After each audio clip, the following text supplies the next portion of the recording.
A young star just broke the most important rule in the sky. Her name is Twinkle, and in the quiet twilight, she made a choice that could cost her everything.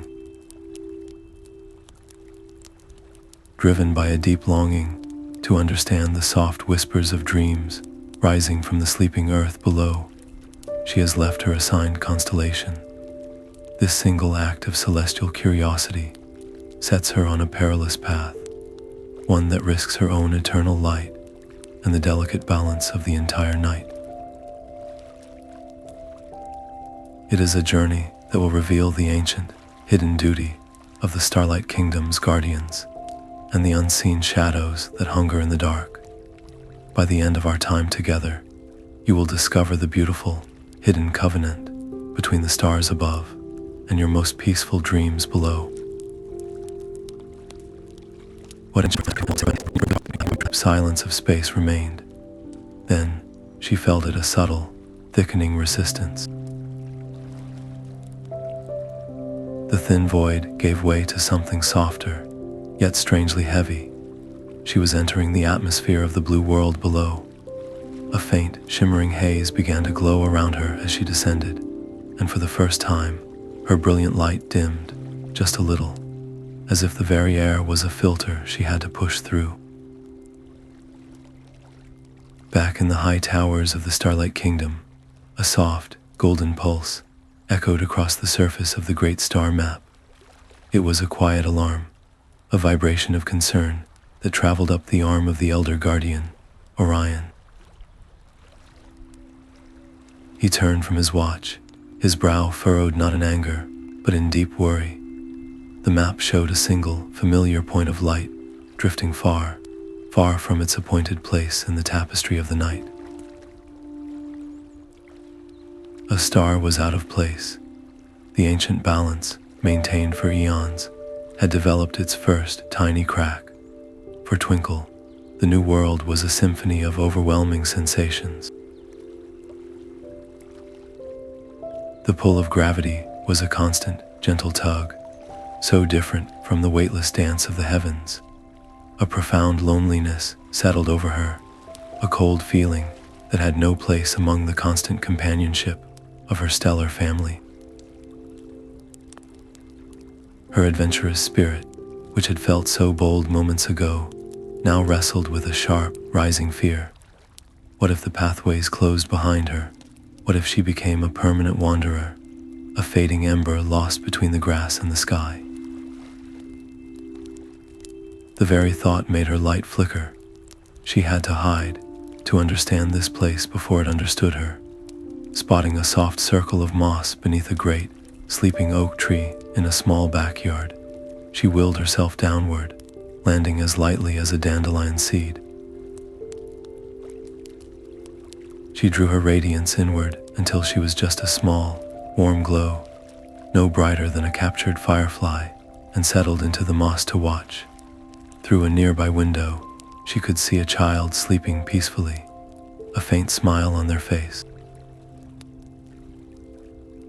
But as Twinkle watched, a new worry took root.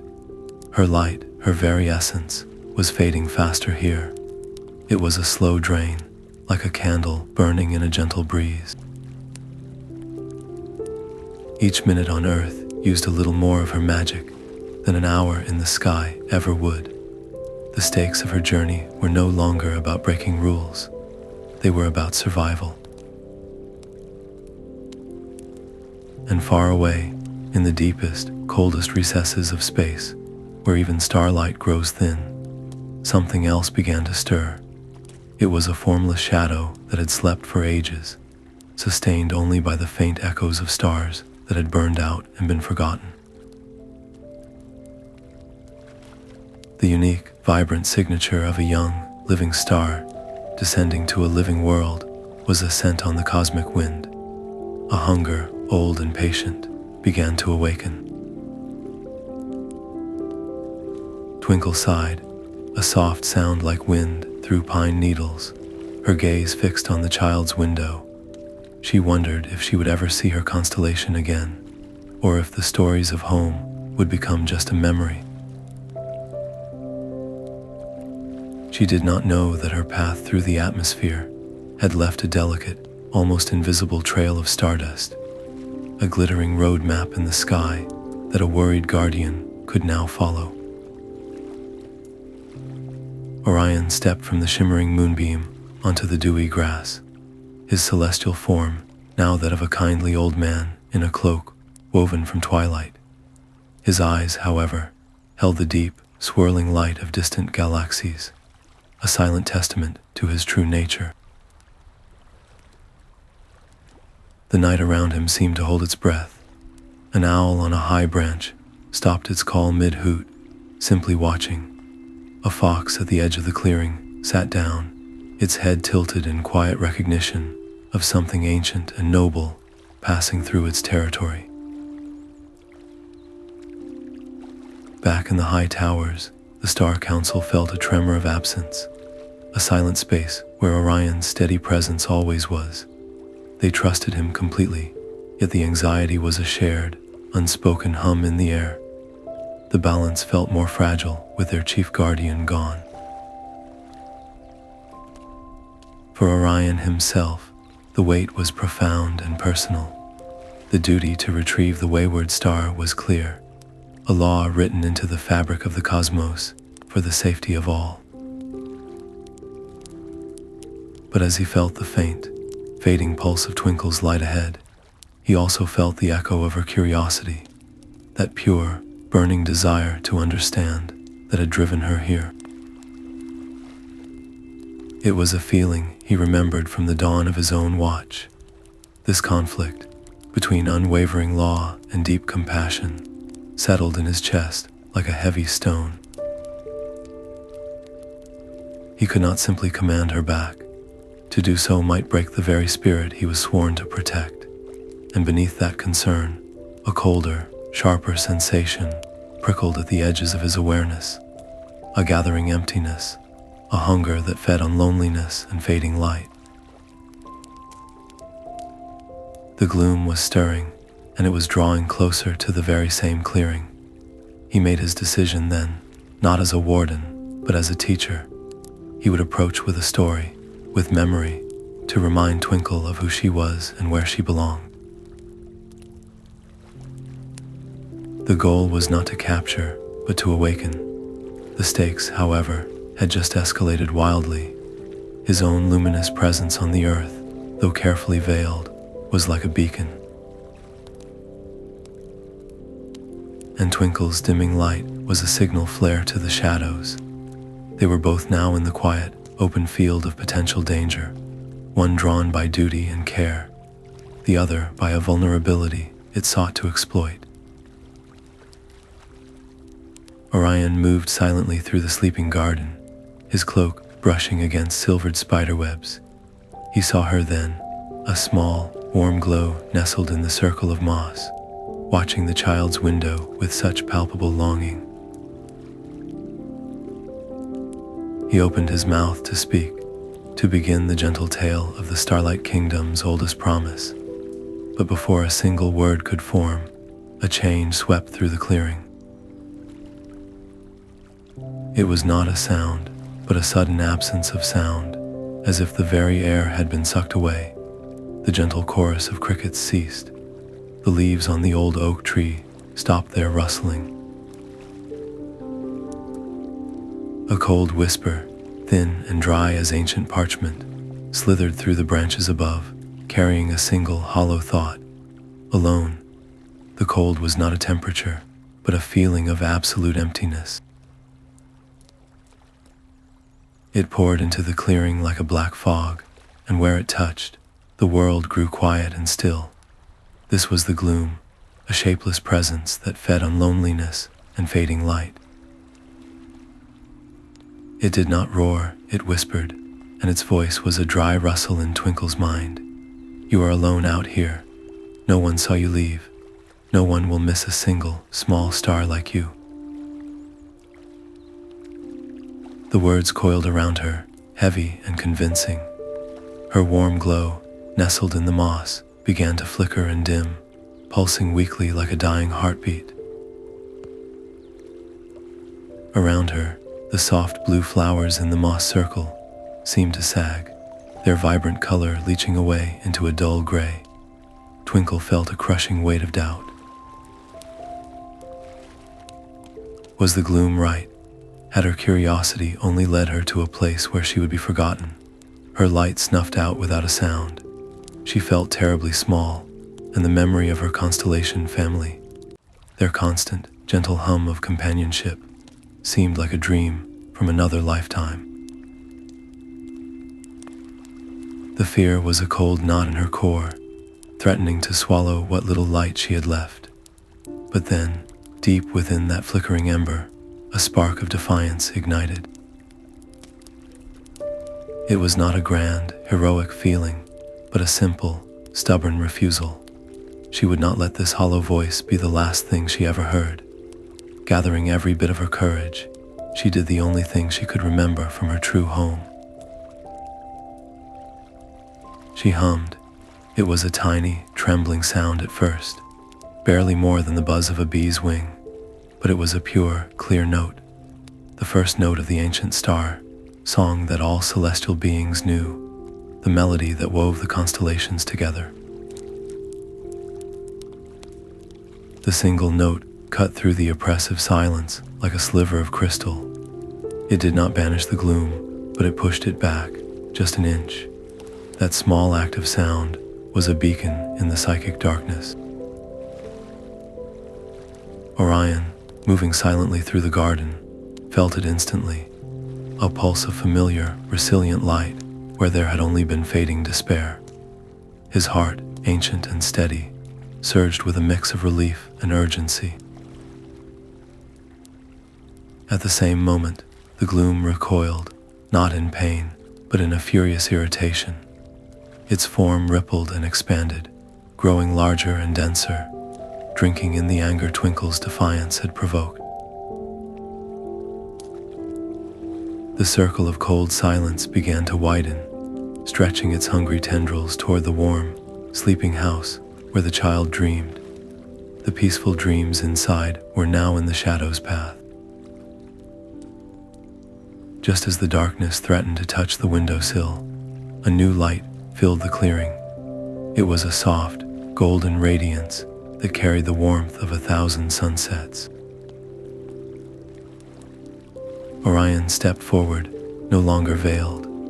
His presence was a calm, undeniable force.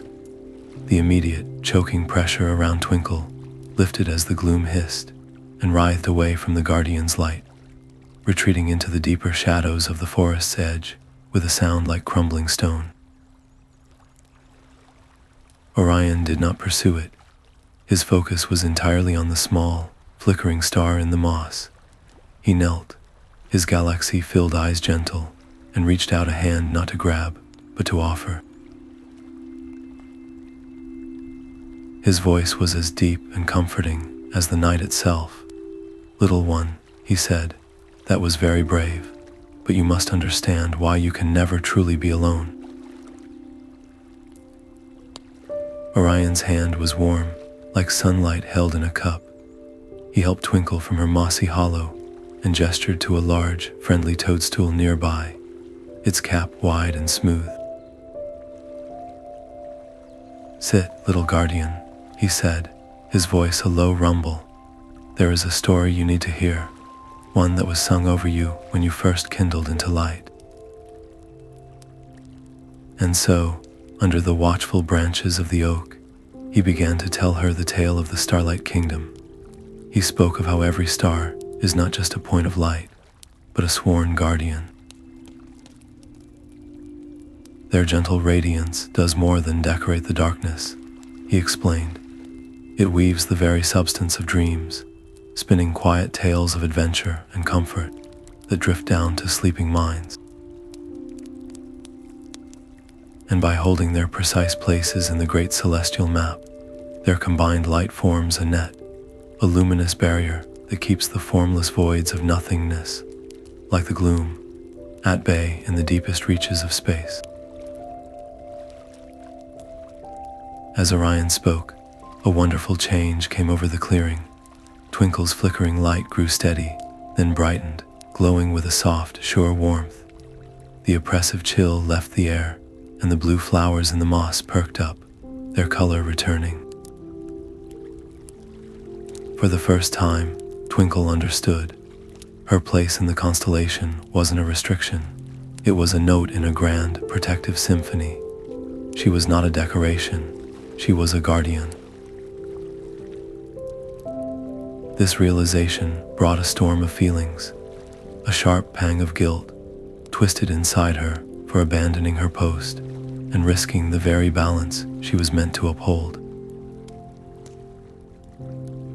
But swirling alongside that regret was a new, powerful sense of purpose, a clarity that made her light pulse with conviction.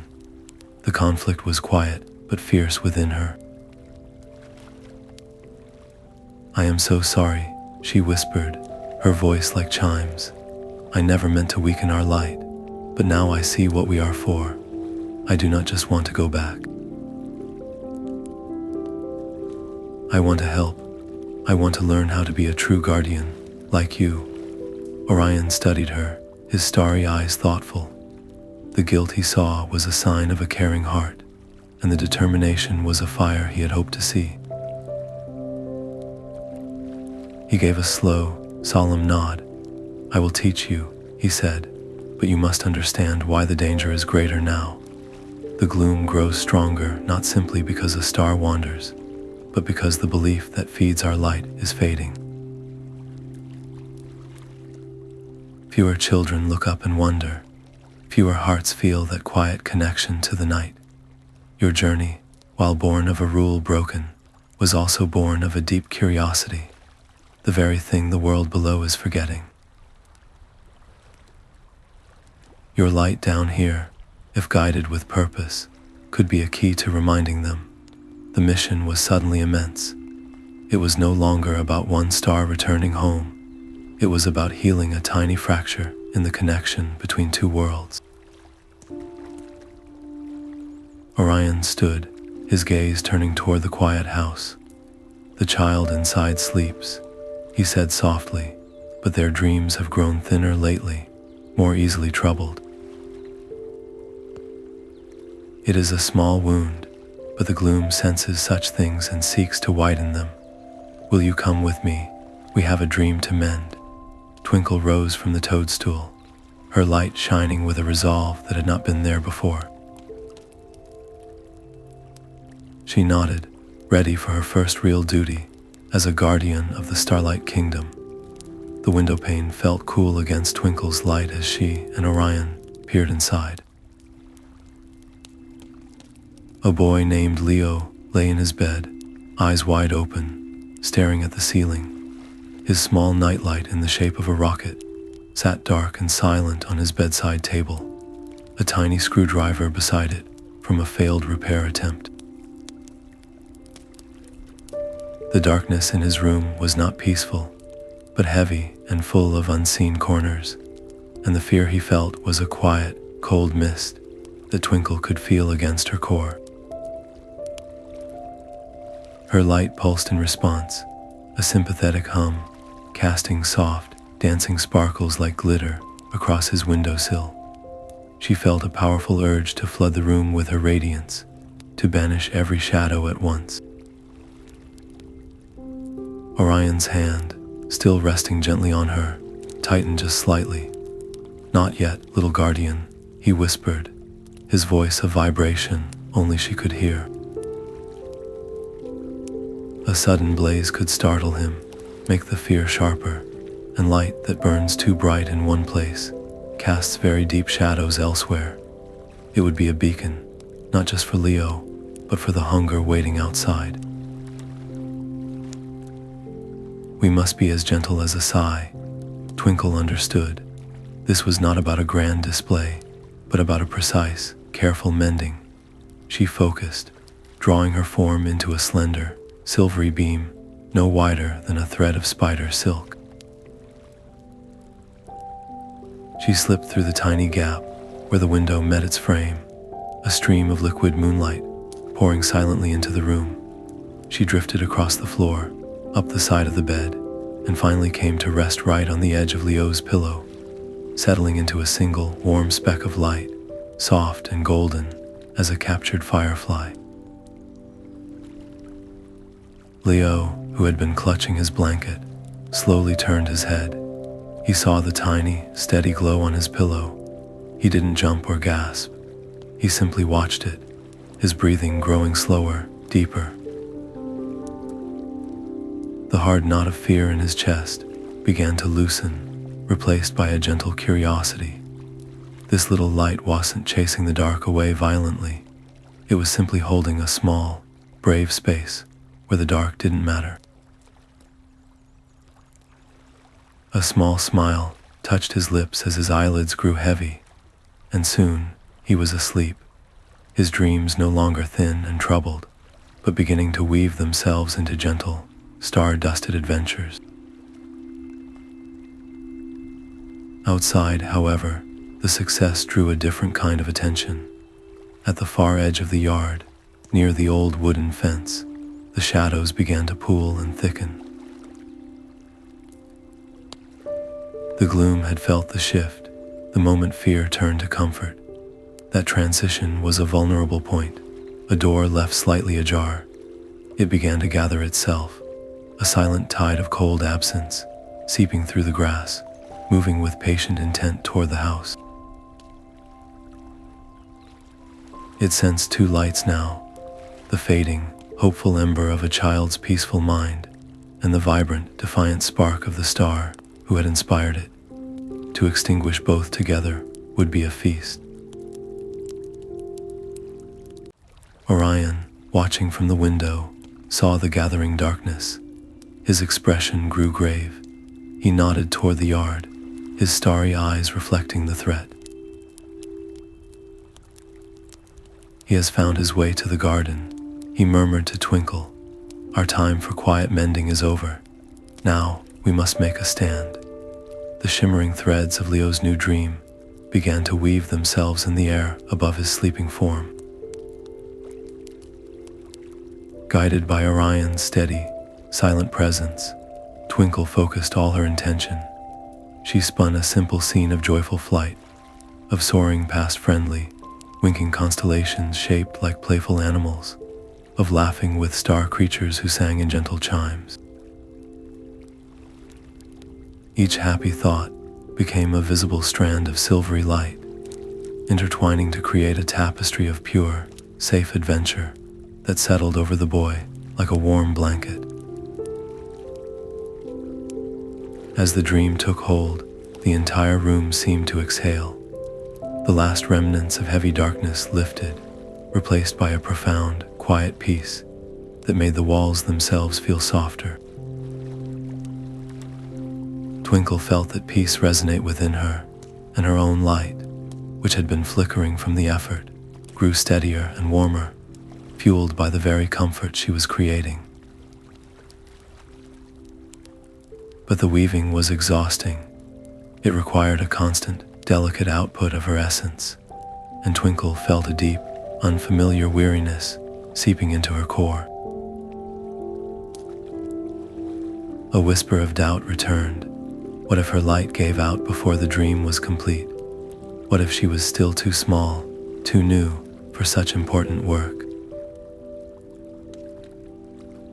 She glanced at Orion, who stood like a sentinel at the window, his gaze fixed on the yard outside, one hand resting on the simple wooden staff he carried, which now glowed with a contained, ready light.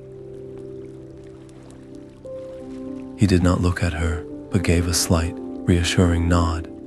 He was holding the space for her, watching for the threat she knew was gathering. Twinkle pushed the fear aside. If this was her one chance to be a true guardian, she would pour everything she had into it. With a final surge of will, she added a gift from her own memory into the dream's tapestry. She wove in the silver river of the Milky Way, not as a distant smear of light, but as a sparkling, flowing pathway Leo could glide upon, its cool, gentle radiance familiar and welcoming to her own heart. The completed dream settled over him, and he sighed, a sound of perfect contentment. His face relaxed in a soft smile. For a moment, the small bedroom was a fortress of starlight and serenity. This pocket of powerful, positive energy pushed against the gloom's influence, weakening its hold on the garden's edges. But light that shines so brightly in one concentrated place also becomes a brilliant target. The very success of their mission had painted a circle around the house in the cosmic dark. The deep, invasive cold hit the windowpane like a wave. It was not a sound, but a sudden, palpable pressure, as if the night itself was leaning in, hungry and impatient. The glass frosted over in intricate, jagged patterns. Orion's hand tightened around his staff until his knuckles shone like polished bone, and the light within it flared, ready for what came next. The windowpane groaned under the pressure, a deep vibration that shook the very walls of the quiet room. The gloom did not simply press against the glass. It hammered into it with waves of absolute, freezing silence. Each impact was soundless, yet it sent visible cracks spider-webbing across the frost-covered pane, not with a sharp snap, but with a slow, sickening creak of stressed material. Inside, the beautiful, silvery threads of Leo's dream shivered violently. The playful star creatures in his mind's eye flickered, their joyful songs cutting off into static. Leo whimpered in his sleep, his small body tensing, the peaceful smile vanishing as his brow furrowed with returning distress. The sanctuary they had built was crumbling under the assault. Orion's gaze hardened, the galaxies in his eyes swirling into a storm of resolve. He was caught in a terrible split, the need to defend against the external threat, and the sacred duty to protect the two vulnerable lights behind him. To fight here would risk the dream and the child. To do nothing would guarantee their loss. In that sliver of a second, he made his choice. "Little guardian, hold the line," he commanded, his voice a bedrock of calm amid the chaos. "Pour your light into the glass, reinforce the dream. Do not let either one break. I will draw its focus away." Terror gripped Twinkle, a cold spike that rivaled the gloom's own chill. But as she saw Leo stir, as she felt the delicate dream threads she had woven begin to fray, that terror was burned away by a surge of pure, protective anger. This was her fault, and this was her duty. She would not fail. She gave a determined pulse of light, a silent promise. Orion did not open the window. He simply stepped forward, and the solid glass parted around him like a curtain of still water. Accepting his celestial nature without a sound, he emerged into the backyard, and the full force of the gloom's attention swung toward him, away from the house. The shadowy form swelled, rising like a tidal wave of ink against the night. Its hollow hunger now focused entirely on the ancient, powerful light before it. Alone in the trembling room, Twinkle moved. She flew to the center of the largest crack, spreading across the window, and pressed her tiny, radiant form flat against the cold glass. She did not just shine, she poured. She focused her entire being, every memory of her constellation, every note of the star's song, every ounce of her newfound purpose, into a steady, molten stream of golden light. She fused it directly into the spreading fractures. The creeping cracks slowed, then stopped, their edges glowing with a faint, warm luminescence, as her essence hardened into a luminous seal. At the same time, she split a part of her attention inward, humming the lullaby of the stars again, sending soft pulses of reassurance across the shimmering threads of Leo's dream, steadying them, helping them weave back together. The strain was immense. She could feel herself dimming, her light thinning like a candle, burning at both ends. Outside, the clash of primordial forces lit up the garden with silent, terrifying flashes. She could not look. Her whole world was this window, this dream, this one child's peace. Everything depended on her holding just a little longer. The backyard was a canvas of colliding realities. Orion stood with his feet planted, his simple cloak dissolving into the air as his true form blazed forth, a towering figure woven from the living constellations themselves. The belt of his namesake, the hunter, glowed across his chest, and the nebula of his cloak swirled with newborn stars. He swung his staff not as a weapon, but as a painter's brush, and with each arc, solid ribbons of condensed starlight unfurled, slamming into the advancing wall of gloom with the force of a silent supernova. There was no sound, only a deep, bone-shaking vibration that made the ground tremble. Where his light struck, the grass erupted in a glittering frost of diamond dust. Where the gloom retreated, it left behind patches of brittle, blackened earth that smelled of cold stone and empty space. Orion's ancient heart beat a rhythm of grim calculation. This enemy was not a creature to be slain, but a condition of the universe, a void fed by eons of loneliness and neglected wonder. He could no more destroy it forever than he could erase the concept of shadow. His only goal was containment, to push it back from this one precious point of light and life. He fought not with rage, but with the immense, patient pressure of a tide, weaving a defensive net of brilliant star points around the perimeter of the house. Each point hummed, connected by threads of pure energy, forming a shimmering, hemispherical shield over the roof and walls. But the gloom was cunning. It had no form to strike, so it flowed like smoke, testing his net. Thin, searching tendrils of absolute cold would slip between the star points, wriggling toward the window where Twinkle's golden seal glowed. Orion would have to snap his focus, severing the tendril with a whip crack of light, only to find another already probing a different weakness. It was a frantic, exhausting dance of protection, a celestial game of whack-aim, all where the stakes were a child's soul and a star's very existence.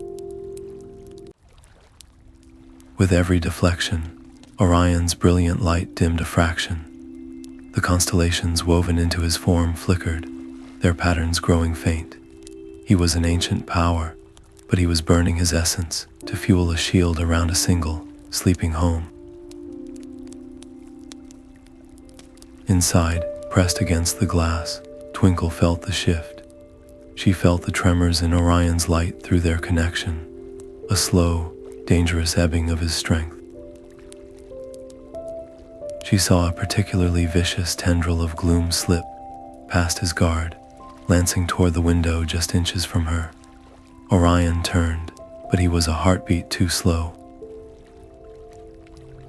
With a surge of desperate will, Twinkle flared her own light, searing the tendril away. In that moment, she understood the terrible truth. Orion was shielding them, but in doing so, he was making himself a target, draining himself to buy her time. Time for what?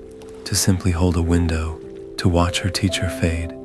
A new resolve, clear and sharp as a shard of ice, crystallized within her.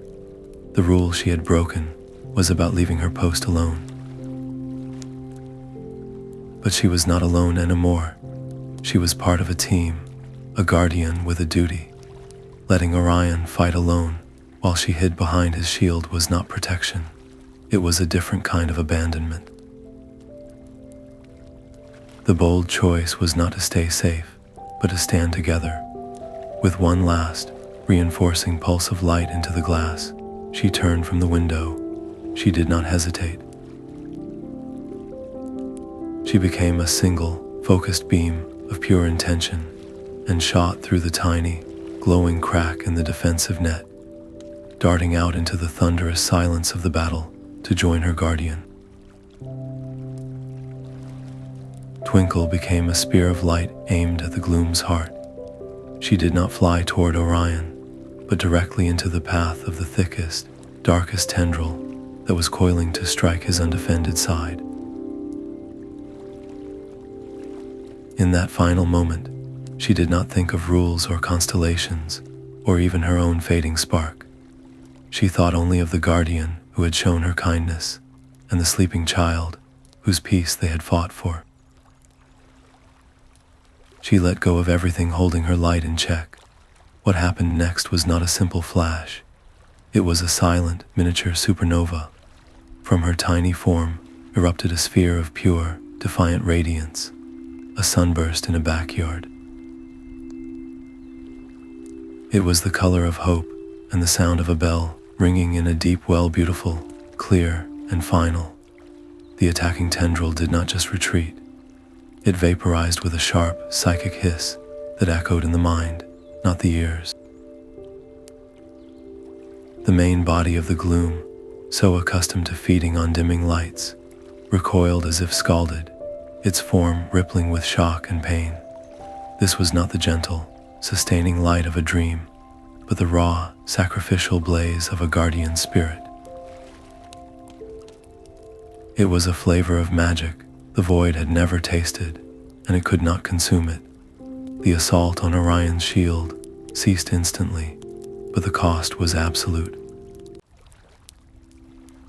As the brilliant sphere of light collapsed inward, Twinkle was at its center, now dimmer than a dying ember. Her warm golden glow was gone, replaced by a faint, erratic flicker of pale blue, like the last gasp of a candle in a sudden draft. She hung in the air for a second, a tiny, fading speck, and then she fell. The conflict within her was over. The desire to survive had been utterly eclipsed by the duty to protect, and she had chosen without a single backward glance. Orion moved faster than thought. He was there, his great hand cupping beneath her as she tumbled from the sky. He caught her with impossible gentleness, his own light, now subdued and weary, curling around her like a protective blanket. He looked down at the fragile, flickering spark in his palm, and a sorrow as deep as space settled in his ancient heart. She had given nearly everything. Yet, her brave act had done more than save him. That supernova burst of pure starlight magic did not just strike the Gloom. It rippled outward in an invisible wave, a gentle pulse of wonder that washed over the entire sleeping neighborhood. In several houses, children stirred in their beds. A girl named Maya, who had been afraid of the shape of her closet, suddenly dreamed of a friendly, winking star that made her giggle. A boy named Illy, who thought the night was empty, suddenly saw a brilliant flash behind his eyelids and felt a strange, warm curiosity about the sky. Their belief, that quiet connection, flickered back to life, fed by Twinkle's sacrifice. It was only a trickle, but it was a beginning. The Gloom, wounded and deprived of its feast, did not vanish. It could not be destroyed, but its hunger was blunted, its power scattered.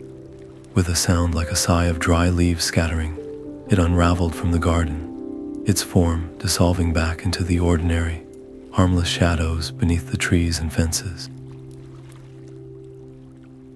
The immediate battle was won. The backyard was quiet again, save for the tentative return of cricket song. Orion stood in the dew-laden grass, holding the precious, fading light close to his chest. He looked from Twinkle to the house, where Leo slept peacefully once more, his dream now glowing with a resilient, borrowed strength. The mission had succeeded, but the victory felt fragile, held in the palm of his hand. He knew the journey home would be the most delicate journey of all. The faint pulse in Orion's palm was a fragile echo of the brave supernova. It was a rhythm so weak it seemed to pause between beats, a light so dim it was more a memory of warmth than warmth itself. Twinkle was fading, her very essence unraveling after that final, selfless blaze. Orion knew he had only moments. Gently, he cupped his other hand over her, forming a protective shell of his own flesh and light. Then he began to hum, a deep, resonant note that was the foundation of all star song. From his own core, the ancient well of power that had watched over eons, he drew a thread of his own living light. It was not a simple transfer of energy, but a careful, sacred infusion, a guardian ritual older than the mountains below. He wove his strength into the fraying edges of her being, stitch by delicate stitch, anchoring her flickering consciousness back to its center. The cost was visible. The brilliant constellations that traced his form softened, their sharp edges blurring as if seen through a gentle mist. His own radiant glow dimmed by a noticeable degree, like a lantern turned down to its last, steady setting. But in his hands, the result was a fragile miracle. Twinkle's erratic, dying flicker steadied. It became a soft, slow pulse, a quiet and constant thrum of pale gold, like a single, sustained note from a distant bell. She was alive, but profoundly weak, a candle sheltered in a storm. Now Orion faced a terrible choice. The healing fonts of the Starlight Kingdom, pools of liquid starlight that could mend a wounded guardian, were her only real hope for recovery. He needed to get her there with the speed of a shooting star, yet moving her now, in this brittle state, risked shaking apart the delicate stability he had just created. A rough journey could undo everything. His decision was one of profound care over raw speed. He would not race. He would carry her home as a shepherd carries a newborn lamb. From the silvery air around them, he gathered loose strands of ambient moonlight, weaving them into a soft, shimmering blanket that he wrapped tenderly around her tiny form. It was a cocoon of gentle radiance that would cushion her from the harsh currents of the upper atmosphere. Then, cradling this precious bundle against his chest, he began to ascend. His climb was not a mighty leap, but a slow, deliberate rise, like a feather caught in a patient updraft. And as he rose, he never stopped whispering. He poured the continuous, low melody of the star song directly into her blanket, a constant auditory lifeline to remind her sleeping spirit of home, of family, of who she was. The stakes of this quiet journey were absolute. Twinkle's light was now a sustained ember, but it was so very thin. If that soft pulse faltered and went out before they reached the kingdom's gates, she would not simply sleep. She would become a lost star, a permanent absence in her constellation, a story told in whispers of what once was, a memory etched in the cold glass of the great star map. Every gentle mile upward was a gamble against an irreversible silence. The familiar path back to the heavens, which he had traveled countless times with the ease of thought, now felt agonizingly long and fraught with invisible peril. Each wisp of cosmic dust, each subtle shift in the solar wind, was a potential threat. Orion moved with the focused stillness of a climber on a sheer cliff, his entire world narrowed to the soft, rhythmic glow against his heart and the distant, shimmering spires of home, willing them closer with every whispered note of the ancient song. The sky roads were not empty highways, but rivers of delicate force. Orion navigated them with the care of a man, carrying a single, precious drop of water across a desert.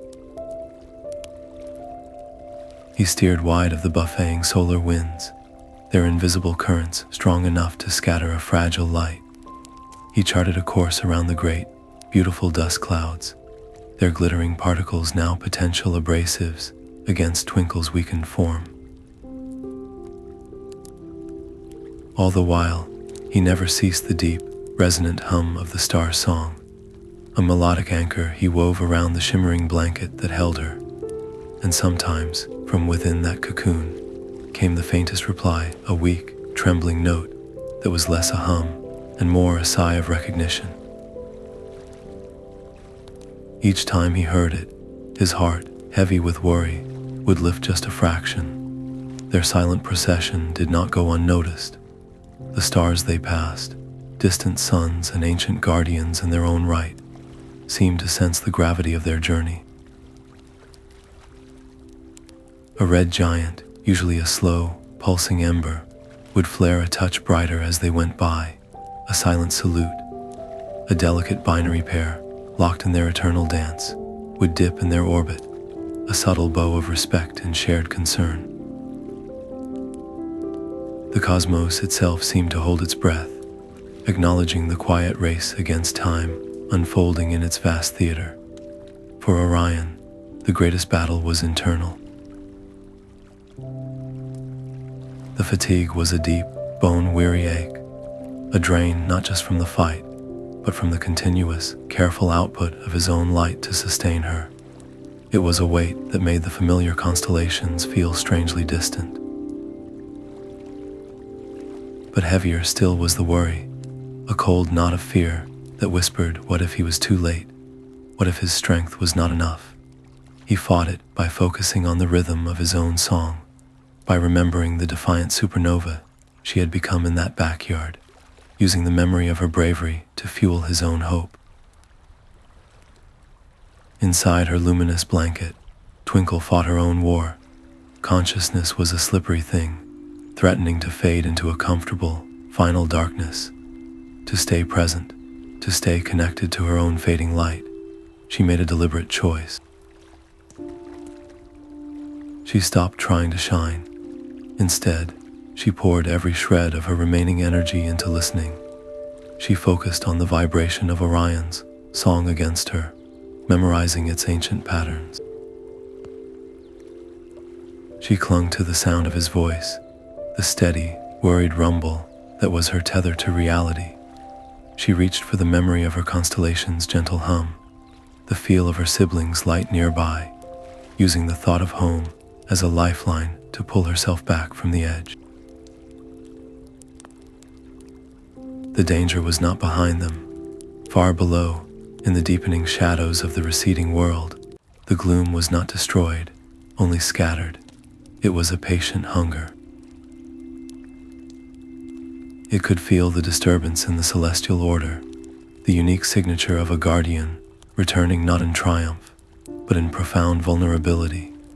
It would take time to coalesce, to gather its strength from new pockets of loneliness and fear, but the potential for a second, opportunistic strike was a silent threat that hung in the void behind Orion's back, making every cautious mile feel exposed. Then, a glimmer on the horizon, not of a star, but of something crafted. The shimmering, opalescent gates of the Starlight Kingdom resolved into view, their archway woven from solidified auroras and held aloft by pillars of coiled nebula. A wave of relief, so potent it made his own light flicker, washed through Orion. He was not home yet, but sanctuary was in sight.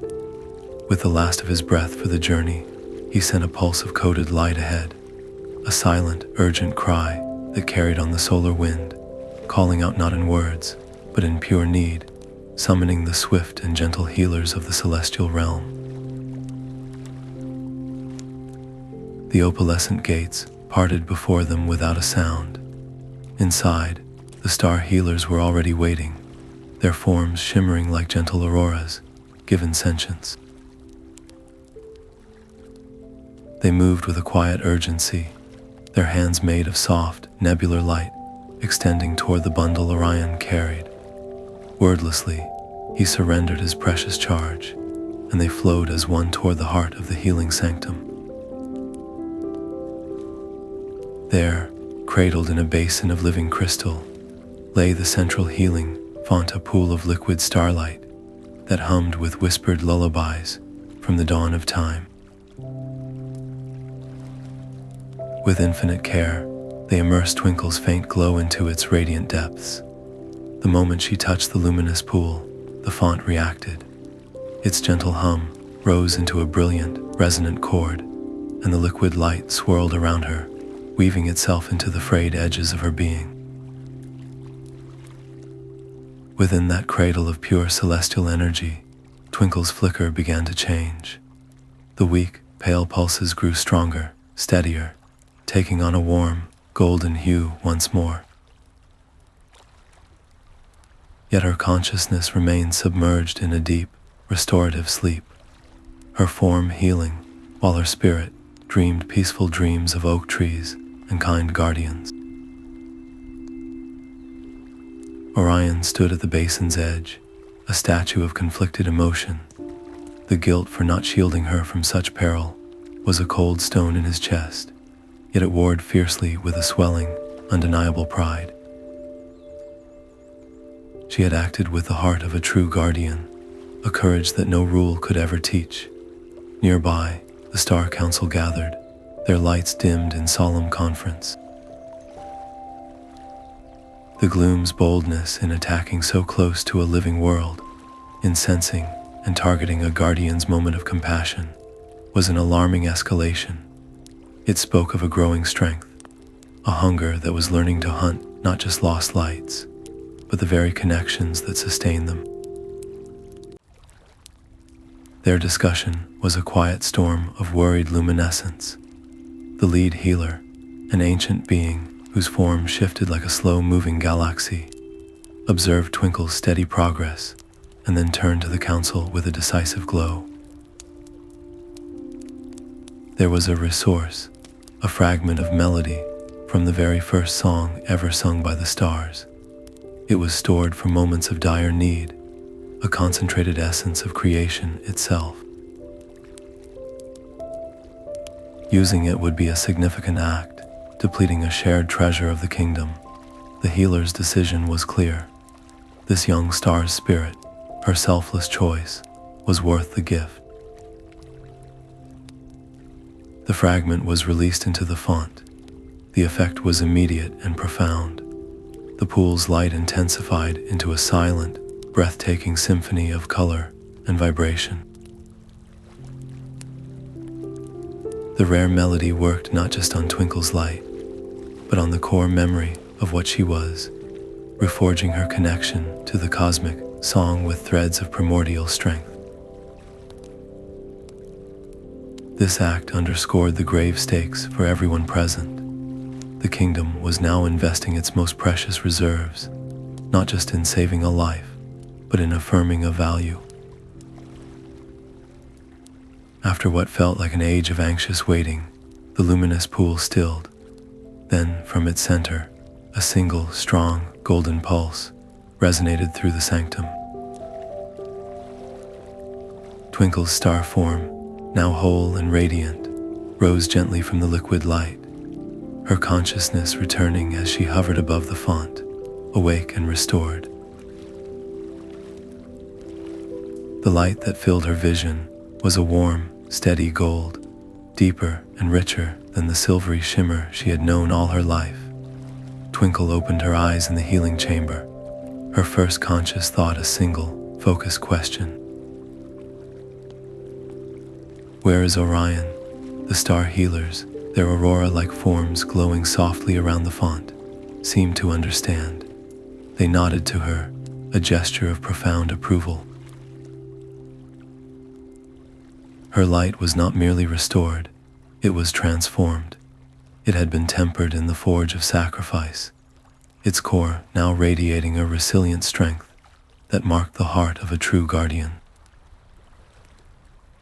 She felt the difference immediately, a solidity within her, a quiet gravity that had not been there before. Alongside that strength came a memory, sharp and cold, the sensation of her own light thinning to almost nothing, the terrifying brink of final silence. For a heartbeat, that memory brought a flutter of fear. Could she face such darkness again? Would her new light be enough for the duties that surely awaited? The fear was real, but it was met now by the steady, golden pulse within her. She had not come this far to be ruled by what she had almost lost. She had come this far because of what she had chosen to protect. With a resolve that felt both new and ancient, Twinkle rose from the healing font. Her form was steady, her light unwavering. She bowed deeply to the healers, her voice clear and full of a gratitude that needed no elaborate words. "Thank you." Then she straightened, her gaze firm. "Please, take me to Orion and the Star Council. I need to speak with them at once." The healers exchanged a look, a silent communication of light, and then one gestured toward the arched doorway. Her request was timely, for the situation was graver than she knew. As she was led through the luminous corridors, a senior healer walked beside her, their voice a soft chime. "The Council has been analyzing the resonance of the attack.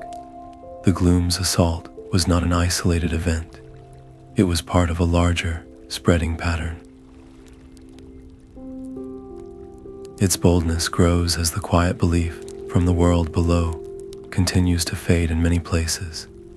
The connection weakens, and the shadows find more space to gather. The stakes, therefore, had not lowered with her recovery. They had expanded. Her new strength was not a reward for past bravery, but a tool urgently needed for a widening conflict. Twinkle listened, absorbing the information without a flicker of hesitation. The curious, wandering star was gone. In her place walked a guardian who had faced the dark and understood its hunger. Her steps were firm on the pathway of condensed starlight as she approached the vast, circular doors of the council chamber, ready to offer not just her light, but her hard-won understanding. The grand chamber of the Star Council was a cathedral of constellations. The domed ceiling above swirled with the living patterns of every star family, a silent, moving tapestry of light. Orion stood at its center, his form still bearing the faint marks of his recent trial. His voice was a low, resonant tide as he recounted the events in the small backyard. He spoke not of a rule broken, but of a connection forged.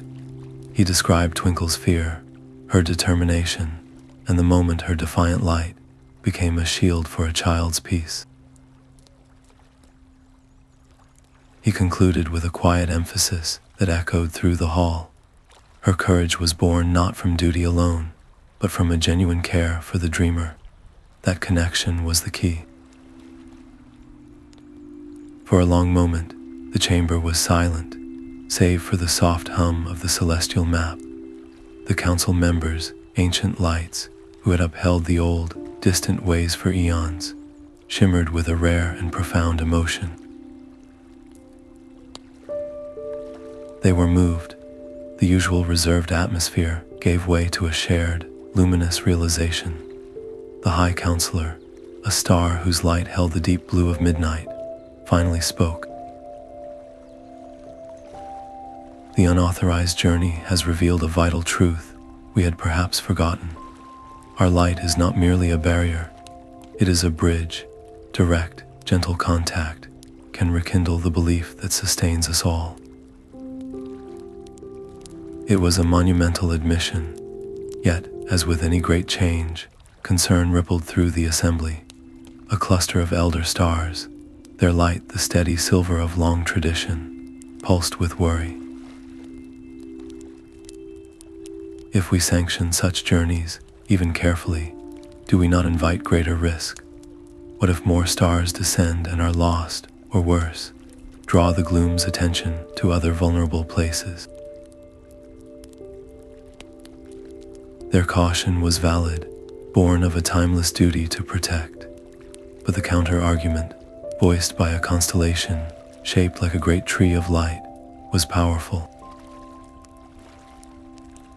The gloom's boldness is the greater risk. It grows stronger as belief fades. To remain only distant sentinels is to watch our own light slowly dim. We must meet its hunger with renewed connection, not just with brighter walls. The debate was a tense, brilliant exchange of ideas, a conflict between the safety of tradition and the necessity of adaptation. After weighing both sides, the High Counselor made a decision that would echo through the history of the kingdom. We will initiate a new program. We will select willing guardian stars, those with a special resonance of empathy and resilience, to serve as official dream weavers. They will be carefully paired with children on Earth, whose hearts are losing their sense of wonder, whose nights feel too dark. Their mission will be gentle, precise, and brief, to mend a single dream, to spark a single moment of curiosity about the sky. And they will never go alone. Each will have a partner star as a watcher, and strict pathways will be charted to avoid the deepest voids. The stakes of this decree could not be higher. This was a fundamental shift in the Starlight Kingdom's ancient covenant, moving from silent watchfulness to active, compassionate engagement. Its success or failure would shape the balance between starlight and shadow for generations to come. It was a brave, hopeful gamble on the power of a single, caring light. Then, all the swirling constellations on the dome stilled. The High Counselor turned its luminous gaze downward, not to Orion, but to the small, steady golden light standing beside him. Twinkle, the chamber's attention focused on her, a weight of expectation that was heavy yet warm. Given your unique experience, little guardian, your understanding of both the risk and the reward, we ask you this. Will you be the first? Will you accept the role of an official dream weaver and help us light this new path? Every star in the grand chamber held its light, awaiting her answer. The chamber held its breath, a silent universe of light, waiting on a single word. Twinkle stepped forward, her new golden radiance shining with a clarity that cut through the solemn air. I will be the first, she said, her voice a clear bell that resonated to the farthest corners of the dome. I vow to serve as a dream weaver. I vow to protect the Starlight Kingdom and every sleeping child, to be a bridge of light against the gathering dark. A soft collective sigh, like a breeze through a galaxy of wind chimes, rippled through the assembled stars, a cheer of pure, luminous hope. Orion placed a gentle hand on her shoulder, his touch warm and steady, his pride shining in his ancient eyes without a single word. In that moment, Twinkle felt the full weight of the responsibility settle upon her. She knew, with a certainty that chilled her core, that she would face the gloom again. Its hunger would now have her name etched within it, but the memory of Leo's peaceful smile and the feel of Orion's guiding presence were a forge that had tempered her spirit. Her resolve was a solid, golden core within her, stronger now than any flicker of fear. She looked from the council to the watching constellations and made a second, crucial part of her vow. I will not only weave dreams, she promised. I will share what I have learned. I will teach others about the world below, its quiet gardens and its sleeping hearts, so that every connection we make is woven with understanding and great care.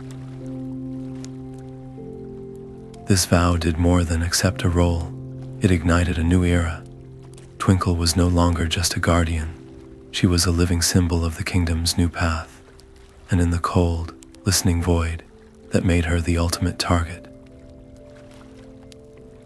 The gloom existed to sever connections, to feast on loneliness. A star, dedicated to forging bonds with the very source of belief, was a direct threat to its existence. It would seek her out, specifically, with a patient and focused hunger. The stakes of every future mission were now personally tied to the light shining in the center of the chamber.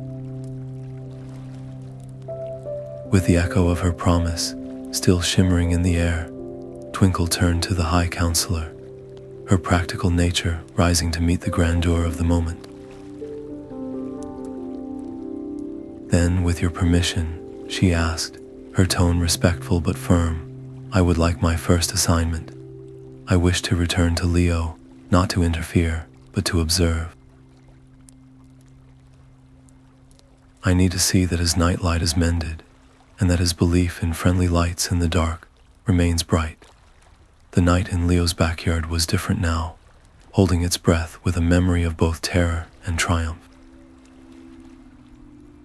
Twinkle descended with Orion beside her, her golden light a steady beacon against the familiar dark. In her grasp, she carried a single, concentrated spark of her own essence, a gift that pulsed with the warmth of a promise kept. They moved past the oak tree, its branches seeming to nod in quiet recognition, and approached the silent house. Leo's broken nightlight still sat on his bedside table, a dark plastic rocket that had failed its mission. With infinite care, Twinkle guided the tiny, living spark from her hand into the small opening at the base of the toy. The effect was immediate and silent. Hairline cracks in the plastic sealed themselves with faint golden tracery. The dead bulb within flickered once, then ignited with a soft, constant glow that was neither too bright nor too dim, but perfectly comforting. It was a light that would never need a battery, never flicker from a faulty switch.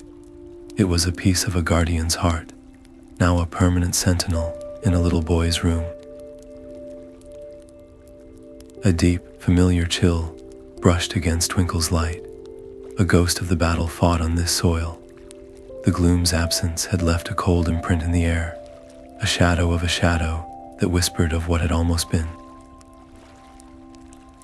For a heartbeat, the fear returned, that hollow feeling of her light thinning to almost nothing. But she looked at Orion, who stood as a calm pillar of strength beside her, and then at the newly glowing nightlight. Her purpose was clearer than any fear. She had not come back to hide from this place. She had come back to heal it. This time, she would not visit Leo in a dream. Dreams could fade, could be questioned in the morning light. He needed to know, in his waking world, that the magic was real. As he stirred in his sleep, Twinkle willed her voice into the gentle breeze, rustling his curtains, a whisper so soft it felt like a thought of his own. Your nightlight is special now, Leo. It holds a star's promise. We are always here, watching over you. The boy's eyelids fluttered open. He turned his head and saw the warm, golden glow emanating from his rocket, a light that had not been there when he fell asleep. He did not seem surprised, only deeply comforted. A wide, sleepy smile spread across his face, and he instinctively looked toward his window, his eyes finding the twinkling tapestry of the night sky. In that moment, a silent circuit was completed. Leo's belief, now anchored in a tangible, magical object in his own room, solidified into an unshakable certainty. The The stars were not just distant lights, they were friends, and from that certainty, a new kind of energy was born. Twinkle felt it like a surge of warm sunlight through her core. It was not just her own light growing stronger, but the very fabric of the night around Leo's home becoming more resilient, woven through with threads of innocent trust. This small house was now a stronghold, a fixed point of starlight on the earth that passively, gently repelled the lingering cold emptiness. The gloom's influence here was not just pushed back, it was being replaced. Orion placed a hand on Twinkle's shoulder, his touch saying everything. Their first official mission as Dream Weaver and Watcher was a profound success. But as they rose together from the backyard, leaving a now protected believer smiling in his bed, the nature of their victory defined the new battlefield. They had not won a war, they had secured a single, vital outpost, and for a hunger that fed on darkness, every new point of light like Leo's home would become a beacon it desperately needed to dim. The training grounds of the Starlight Kingdom had never seen such activity. In a quiet corner of the celestial realm, where nebulae swirled like soft paint, Twinkle stood before her first class, a small, hand-picked group of star volunteers whose lights shimmered with curiosity and nervous energy. Orion stood a respectful distance away, a silent pillar of support, letting the young guardian take the lead. This was her classroom, and her own perilous journey was the primary textbook. She began not with rules, but with a simple demonstration. Focusing her golden light, she extended a single, shimmering filament of energy, a dream thread. It was not a weapon or a barrier, but a delicate, living thing that hummed with the potential for a story. "Watch," she instructed softly. "The thread is not forced. It is invited, like a melody waiting to be heard." She wove it into a simple, looping pattern, and within its center, a tiny, glowing scene flickered to life. The image of a sleeping kitten curled in a blanket, purring in its sleep. The volunteer stars gasped in unison, their lights brightening with wonder. The grounds buzzed with focused effort. Stars practiced extending their own threads, learning to modulate their light to a soft, earth-friendly glow that would not scorch the delicate atmosphere or shine like a beacon. They practiced the shield of quiet radiance, a technique Orion helped refine, which wrapped their essence in a gentle, diffuse halo that mimicked the natural night sky, making them harder for predatory voids to detect. Laughter and frustrated flickers filled the air. A star named Spark, too eager, produced a thread so bright it briefly illuminated the entire training nebula, causing everyone to wince. Another, named Dusk, struggled to maintain any thread at all, his light dimming with concentration until his filament simply dissolved into mist. Twinkle moved among them, her voice calm but firm. "Gentle Spark, you are weaving a lullaby, not lighting a city." And to Dusk, she offered a steadying hand. "Do not fight it. Your light is naturally soft.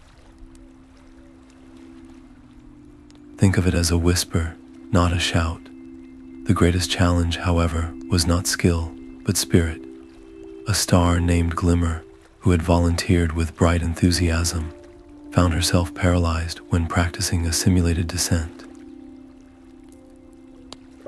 The training involved passing through a crafted veil that mimicked the thinning resistance of Earth's atmosphere.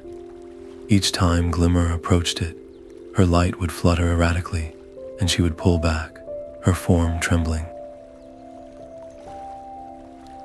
"I cannot," she would whisper, her voice tinged with shame.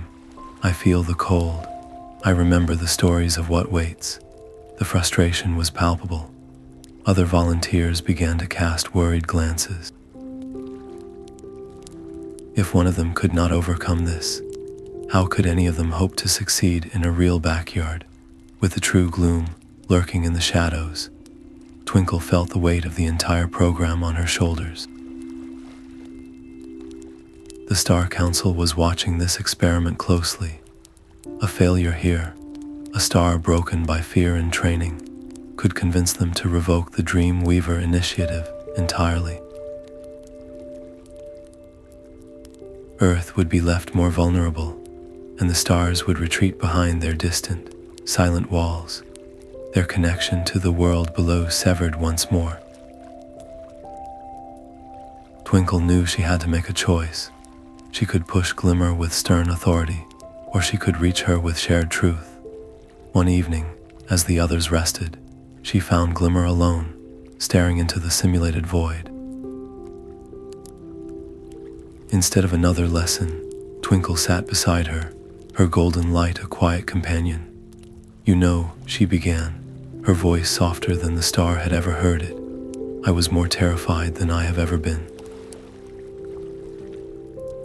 When I fell to earth, I was alone, and when the gloom came, it spoke to my deepest fear, that I was insignificant, that I would fade unseen."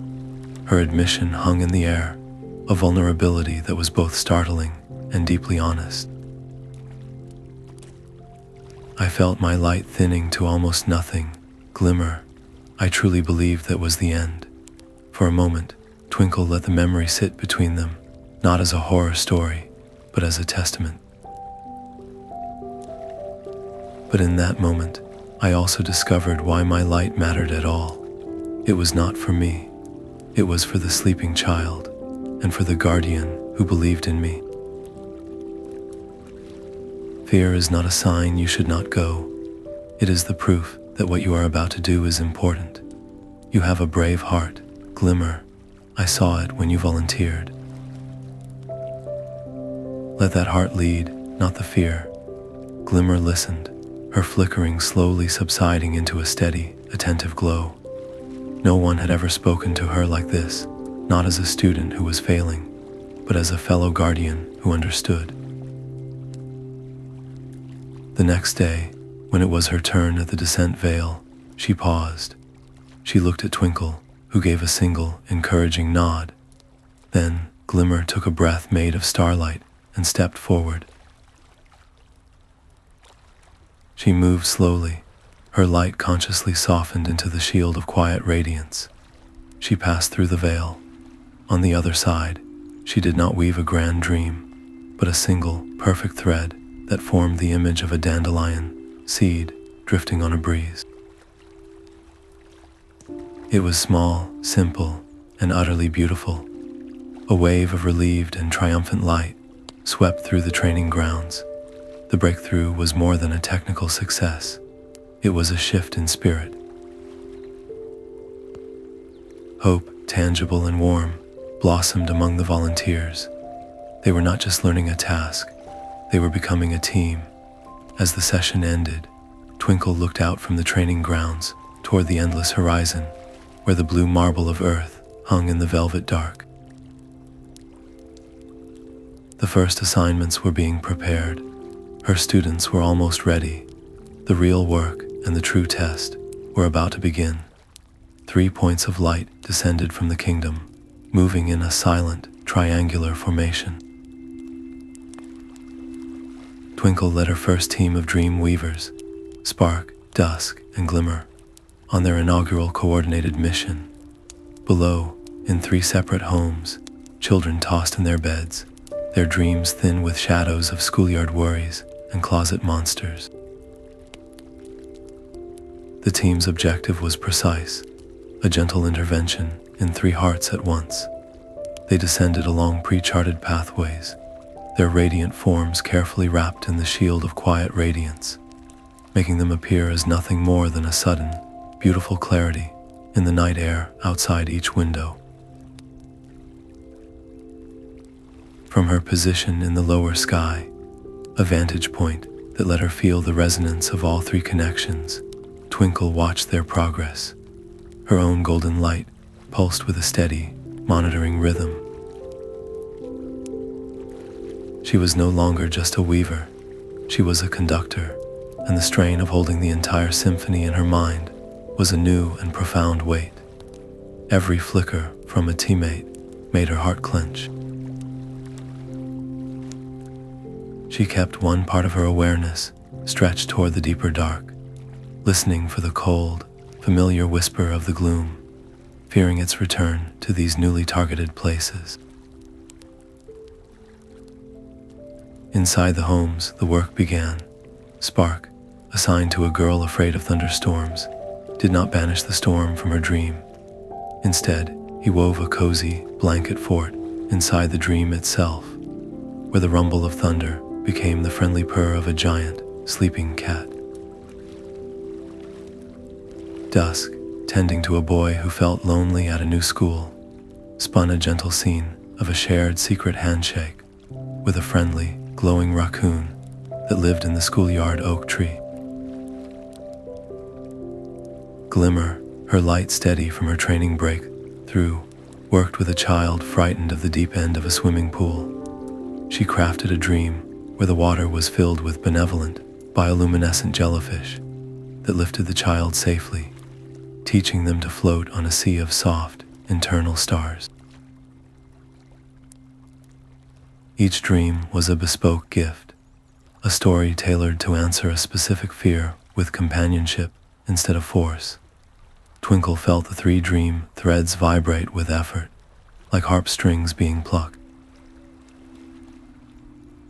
2 of them, Sparks and Dusks, thrummed with growing confidence and stability. But Glimmer's thread, the one addressing the fear of deep water, suddenly grew thin and faint. The vibration became a weak, erratic tremble. Twinkle's focus snapped to that single connection. She could feel Glimmer's struggle, a surge of panic, as the child's subconscious fear of sinking threatened to overwhelm the delicate dreamscape. The old, instinctive response would have been to rush in, to take over and flood the scene with her own stronger light. But that would shatter Glimmer's confidence and violate the core principle of the Weaver: to assist, not to dominate. In a split second, Twinkle made her decision. She gathered a focused pulse of her own golden energy, not a torrent, but a single, bolstering chord of the star song. She sent it traveling down the length of Glimmer's dream thread, a surge of pure, supportive resonance. It arrived not as a takeover, but as a whispered reminder of strength. In the dream, the glowing jellyfish pulsed with a sudden, warm gold at their centers, their light becoming more substantial, their support more sure. The child in the dream stopped struggling and laughed, buoyant and safe. On the thread, Twinkle felt Glimmer's signal stabilize, then strengthen, weaving with renewed surety. The intervention was invisible to the child, seamless to the mission, and transformative for the Weaver. Glimmer had not been rescued, she had been reinforced. One by one, in the 3 quiet bedrooms, the restless movements ceased. Small bodies relaxed into their mattresses, frowns smoothed away, replaced by the soft, unmistakable smiles of peaceful sleep. The mission parameters glowed with success in Twinkle's mind. She signaled the recall, and the 3 points of light ascended from their posts, returning to her position in the lower sky. Their lights shone not just with accomplishment, but with the quiet joy of purpose fulfilled. They had faced specific fears and won, not by elimination, but by transformation. The coordinated system had worked, yet as they turned for home, Twinkle's relief was tempered by a new clarity. This was a proof of concept, a single successful operation. For every child they helped tonight, She knew there were countless others whose nightlights were just plastic and wire, whose belief was quietly fading. The gloom had not shown itself tonight, but its absence felt like a held breath, not a retreat. The real test would be scale. Could they light enough dreams in enough homes to change the tide? The map in the sky began as a simple sketch of light, but over time, it grew into a living tapestry. Under Twinkle's guidance, the dream weavers established a permanent network, a celestial web visible only to their kind. Each thread of this web connected a guardian star to the specific child they watched over, a shimmering line of gentle resonance that pulsed with the quiet rhythm of peaceful sleep. It was a map of promises kept, a constellation of care etched across the heavens. This network did far more than just mark locations. It became a shared nervous system for the kingdom. When a weaver successfully mended a dream, the corresponding thread would glow with a warm, steady light, and a subtle surge of that positive energy would ripple through the entire web, strengthening every other connected point. Conversely, if a child's rest became troubled, their thread would dim and flicker, sending an immediate, silent alert to every weaver on watch. The collective power was profound. A weaver working alone was a single candle, but a weaver connected to the network drew upon the gentle glow of 1,000 others, their light made more resilient against the creeping chill of doubt. Yet this beautiful system demanded a constant price. Maintaining the network's integrity required unending attention. Twinkle, along with a newly formed council of her most experienced weavers, spent long hours at the Great Star Map, not just observing, but actively weaving their own light into the web's structure to repair minor fraying and reinforce its connections. The strain was a quiet, constant drain.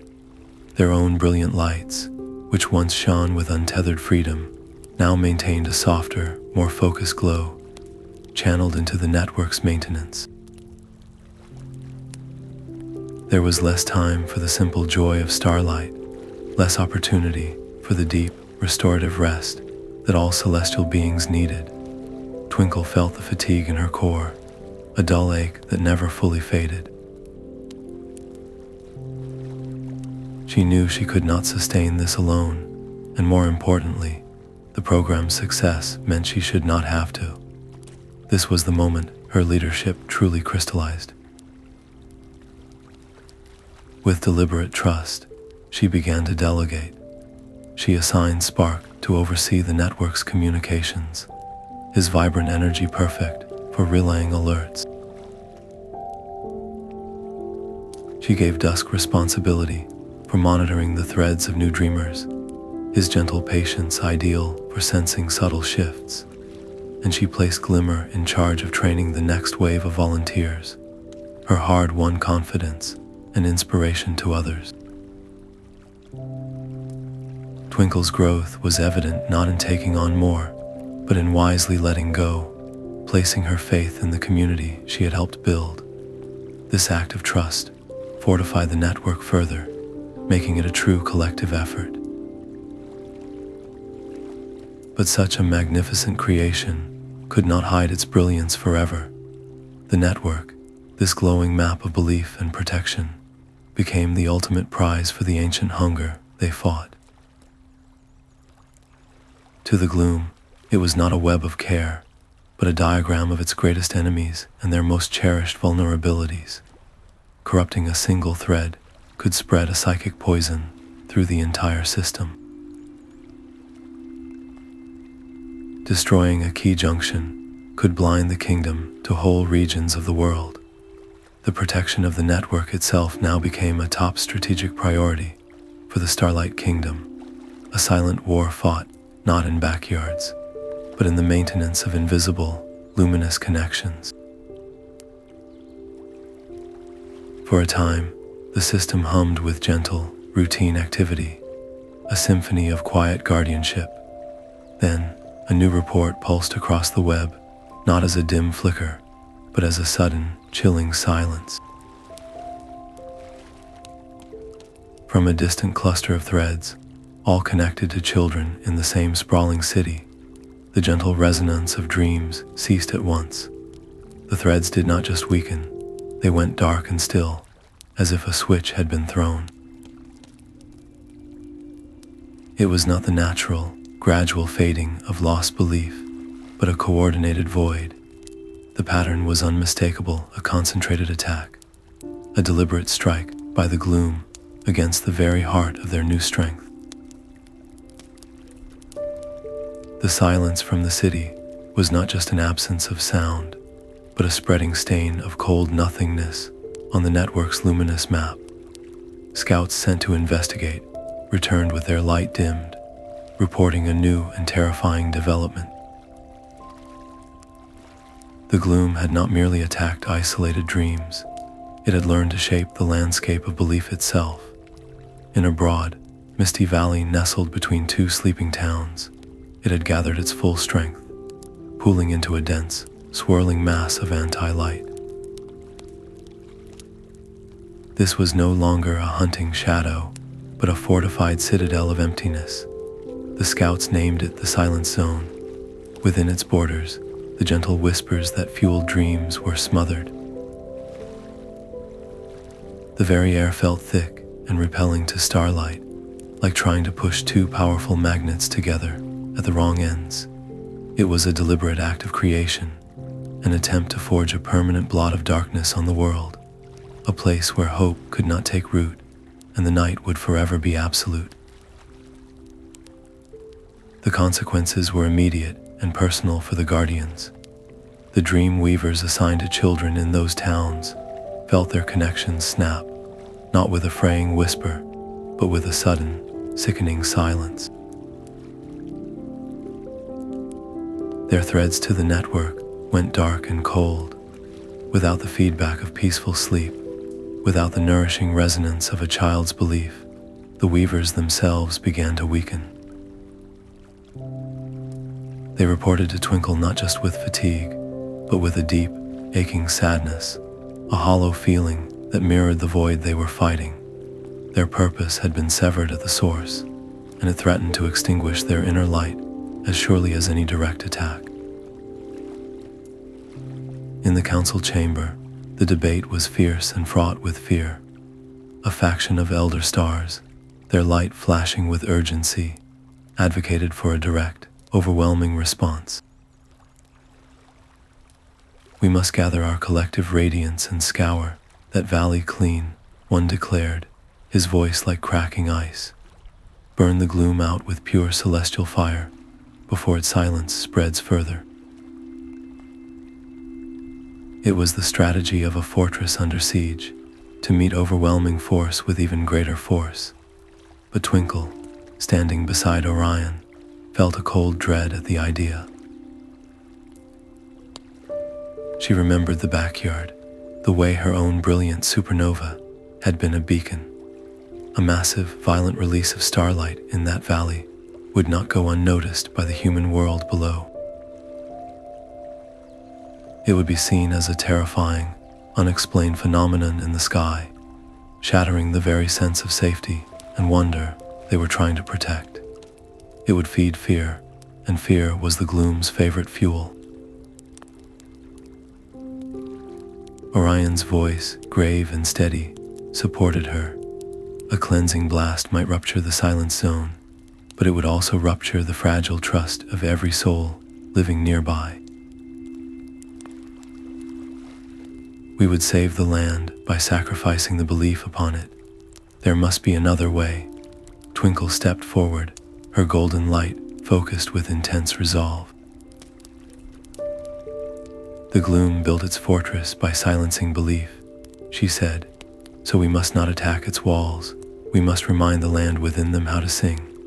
I propose we answer silence with a song." Her plan was daring and precise.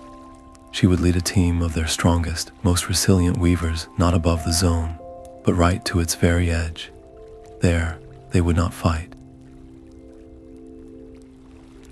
They would perform. They would hold a concert of Starlight, an amplified, focused projection of the pure star song, weaving it directly into the fabric of the silenced valley.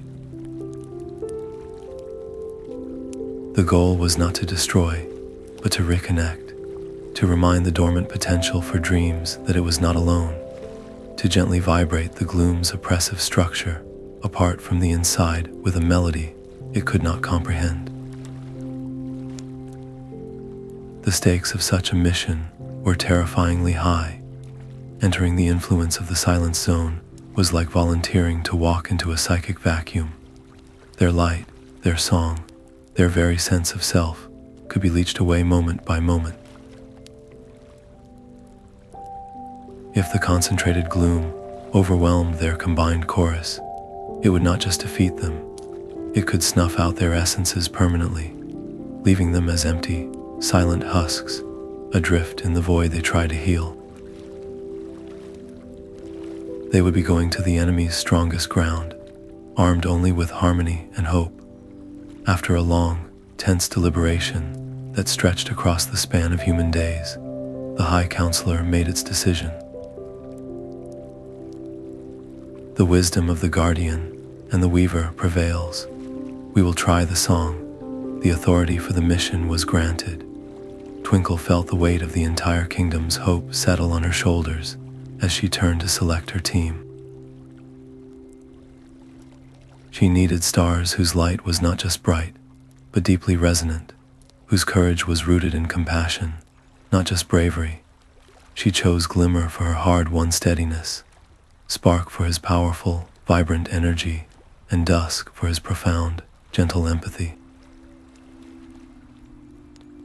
Orion would be their anchor, holding a protective frequency from just outside the zone's border. This would be more than a mission. It was a testament to everything they had learned, and their greatest test by far. The practice chamber echoed with a harmony never before heard in the Starlight Kingdom. Twinkle stood at the center, with Orion as their anchor, Glimmer to her left, and the two other weavers, a steady star named Ember, and a quick-minded one named Zephyr, completing the circle. Their task was to weave a specific, potent variation of the ancient star song, one that did not just shine, but remembered. Twinkle guided them to tune their notes to resonate with the deepest, quietest frequencies of human hope. The memory of a first snow, the comfort of a shared story, the feeling of safe return after a long day. As their voices intertwined, a wondrous side effect bloomed high above the practice spires. Rippling curtains of emerald, violet, and rose light danced across the celestial dome, beautiful auroras that painted the kingdom in silent, cheering color. Every star who saw them felt their own light brighten, a collective morale lifting at the sight of such deliberate, hopeful creation. Yet beneath the beautiful display, Twinkle carried a cold, private weight. The pressure of command was a stone in her core. She looked at Glimmer's earnest focus, at Ember's steadfast glow, at Zephyr's brilliant spark. Her plan was beautiful in theory, but what if the silence zone was stronger? What if her melody shattered against that wall of nothing, and her friends paid the price with their light? The fear was a constant whisper, but she met it with a disciplined calm, smoothing her own light into a mask of unwavering confidence for their sake. She knew a standard song would not be enough. To fight a void that fed on isolation, their weapon needed to be intimately personal, utterly irreplaceable. She made a decision. We must each weave a thread of our own truth into the harmony, she instructed. Think of a moment that defined your kindness, a memory where you felt pure joy and connection. Share that. So as they practiced, the song grew richer. Glimmer's note carried the warmth of her break, through in training, the feeling of being trusted. Ember's tone held the steady patience of watching over 1,000 peaceful nights. Zephyr's melody flickered with the clever joy of solving a dream puzzle for a laughing child. And Twinkle's own golden note pulsed with the memory of Leo's smile and the weight of Orion's hand on her shoulder. Together, they were not just performing a song, they were offering a living tapestry of their guardian hearts. Far below, in the misty valley, the Gloom sensed the gathering resonance. It did not understand the melody, but it felt the vibration of such concentrated, purposeful connection as a threat. In response, the silence zone thickened. The mist grew denser, swallowing sound more completely. The oppressive emptiness at its center deepened, pulling inward like a cold, dark star, actively reinforcing its walls against the coming symphony. This escalation made the mission even more perilous. They would not be singing to a passive void, but to a fortress that had braced itself against them. Finally, after a cycle of perfecting their shared heart song, the moment arrived.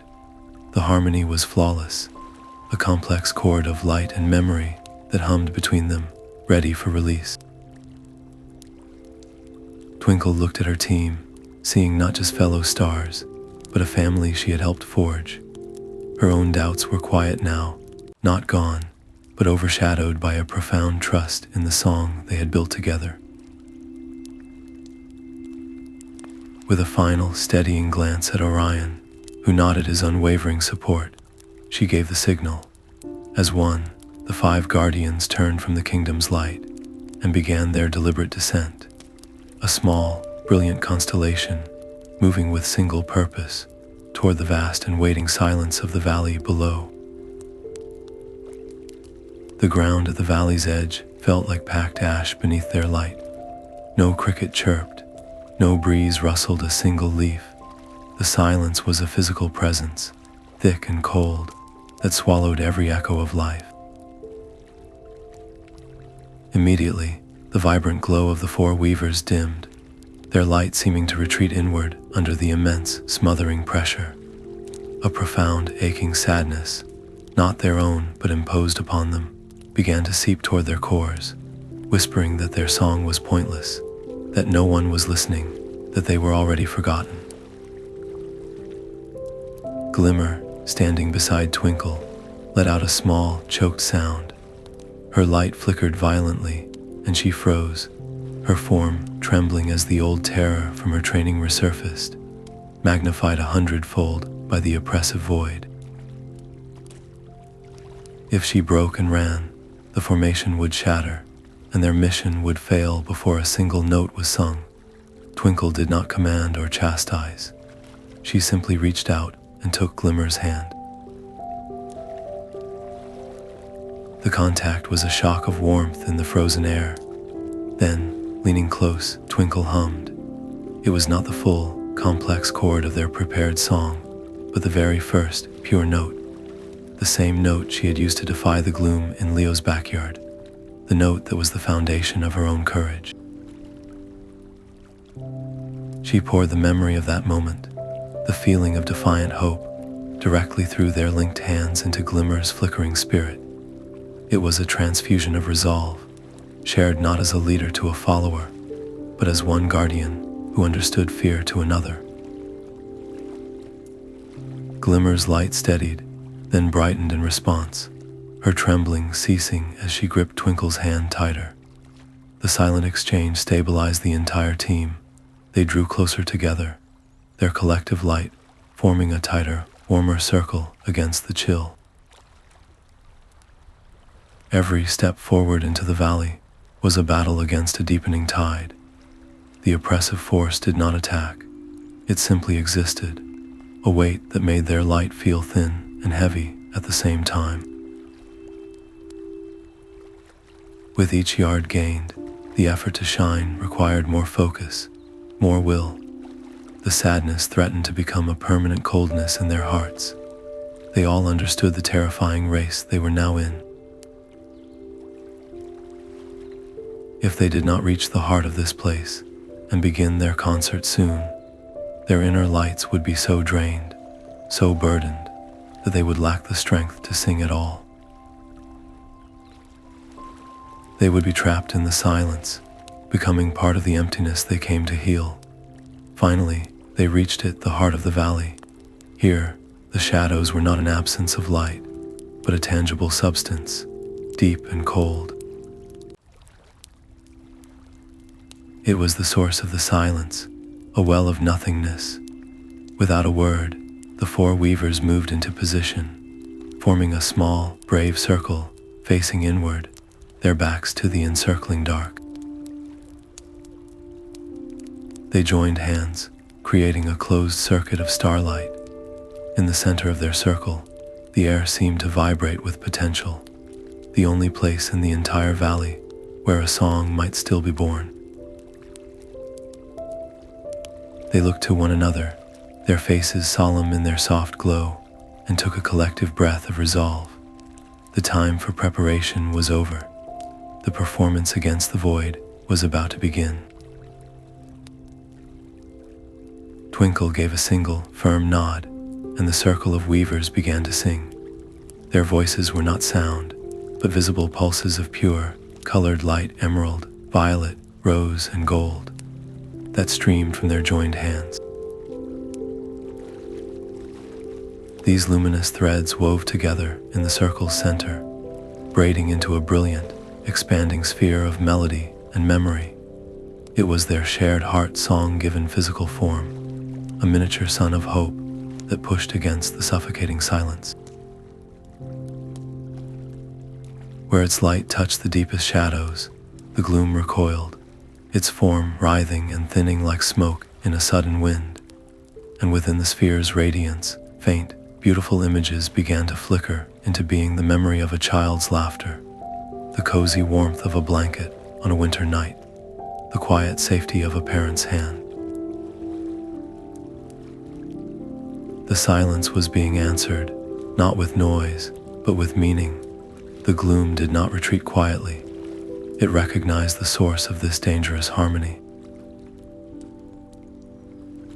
All its cold, focused hatred, the accumulated hunger of ages, turned away from the sphere and concentrated into a single, crushing point of pressure aimed directly at Twinkle. As the conductor of the song, the anchor of their shared memory, she was the heart of the light. If her light faltered, the entire symphony would unravel into discord and be swallowed. The force was immense, a psychic avalanche of despair that sought to smother her golden glow, to whisper that her sacrifice was meaningless, that no one would remember her name. Her song hitched, and for a terrifying second, the brilliant sphere of light dimmed, its beautiful images flickering toward extinction. In that moment of supreme pressure, Twinkle faced a choice. She could pull her energy inward, shield herself, and try to hold the song together from a defensive posture. But a shield would drain her, and the song would become a mere barrier, not a weapon. The gloom would simply wait, patient and eternal, for their light to fatigue. The other path was far more dangerous. She could do the opposite of shielding. She could open herself completely, becoming not a wall, but a conduit. She made her decision in a flash of crystalline clarity. Instead of fighting the pressure, she embraced it, using the very force attacking her as a catalyst. She reached out through the circle, not to take, but to gather. She channeled the combined light of glimmer, ember, and zephyr, drawing their vibrant strands into her own core, alongside the last defiant pulse of her own golden memory. The pain was instant and profound. Holding that much raw, living starlight within her singular form was like containing a star's birth inside a thimble.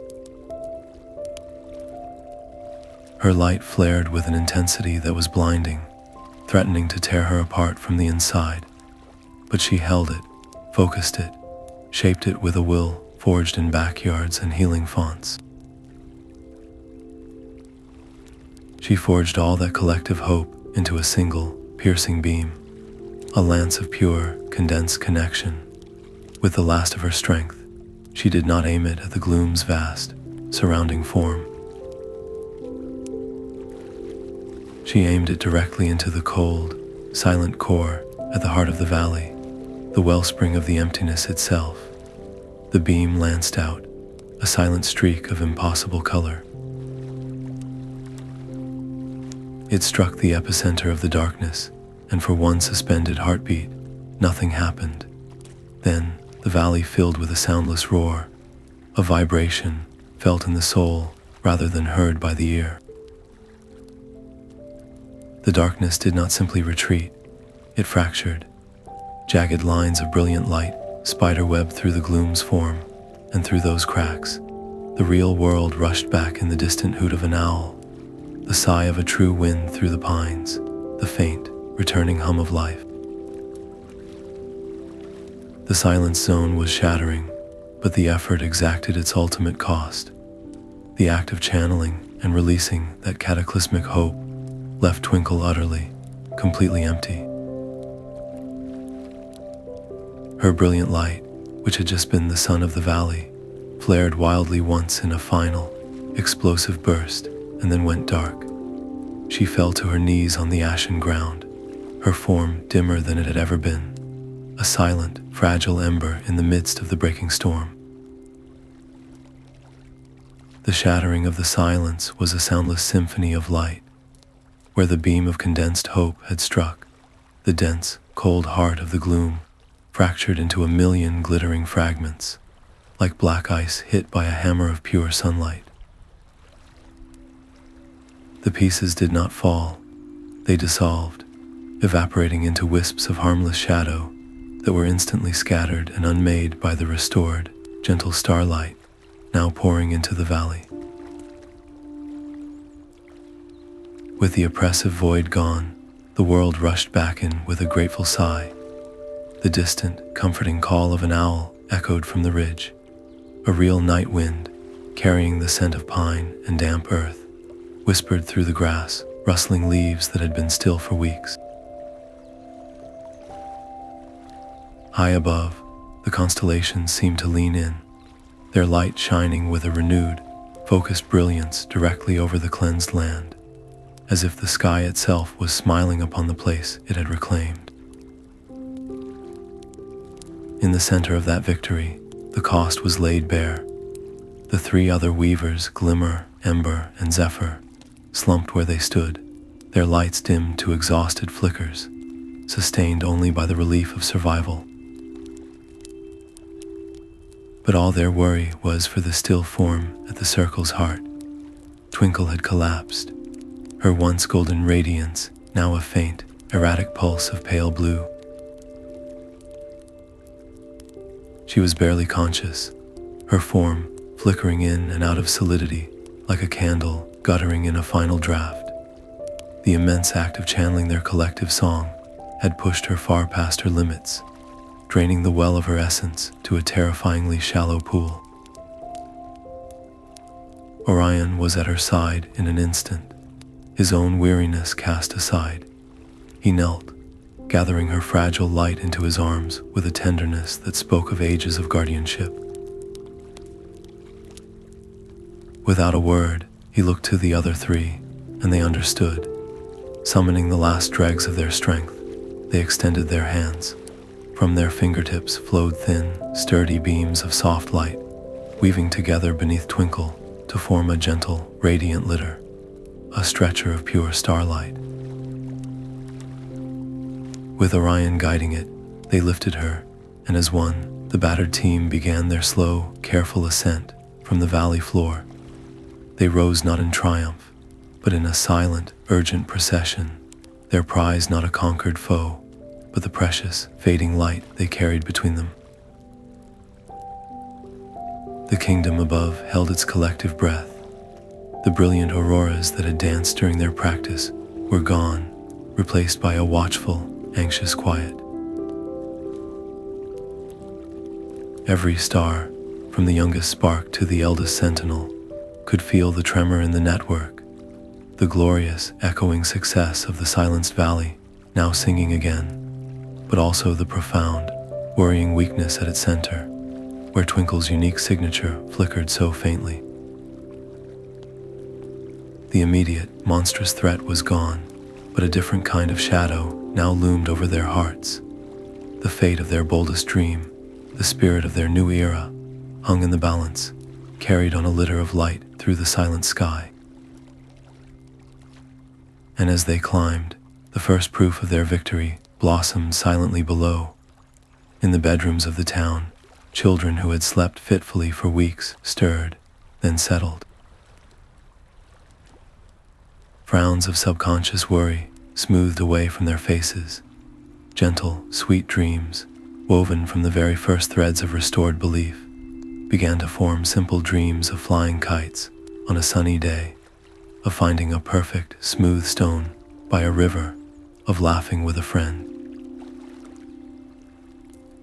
They were small, quiet miracles, but each one was a defiant spark in the newly cleansed night, a direct and beautiful echo of the song that had shattered the darkness.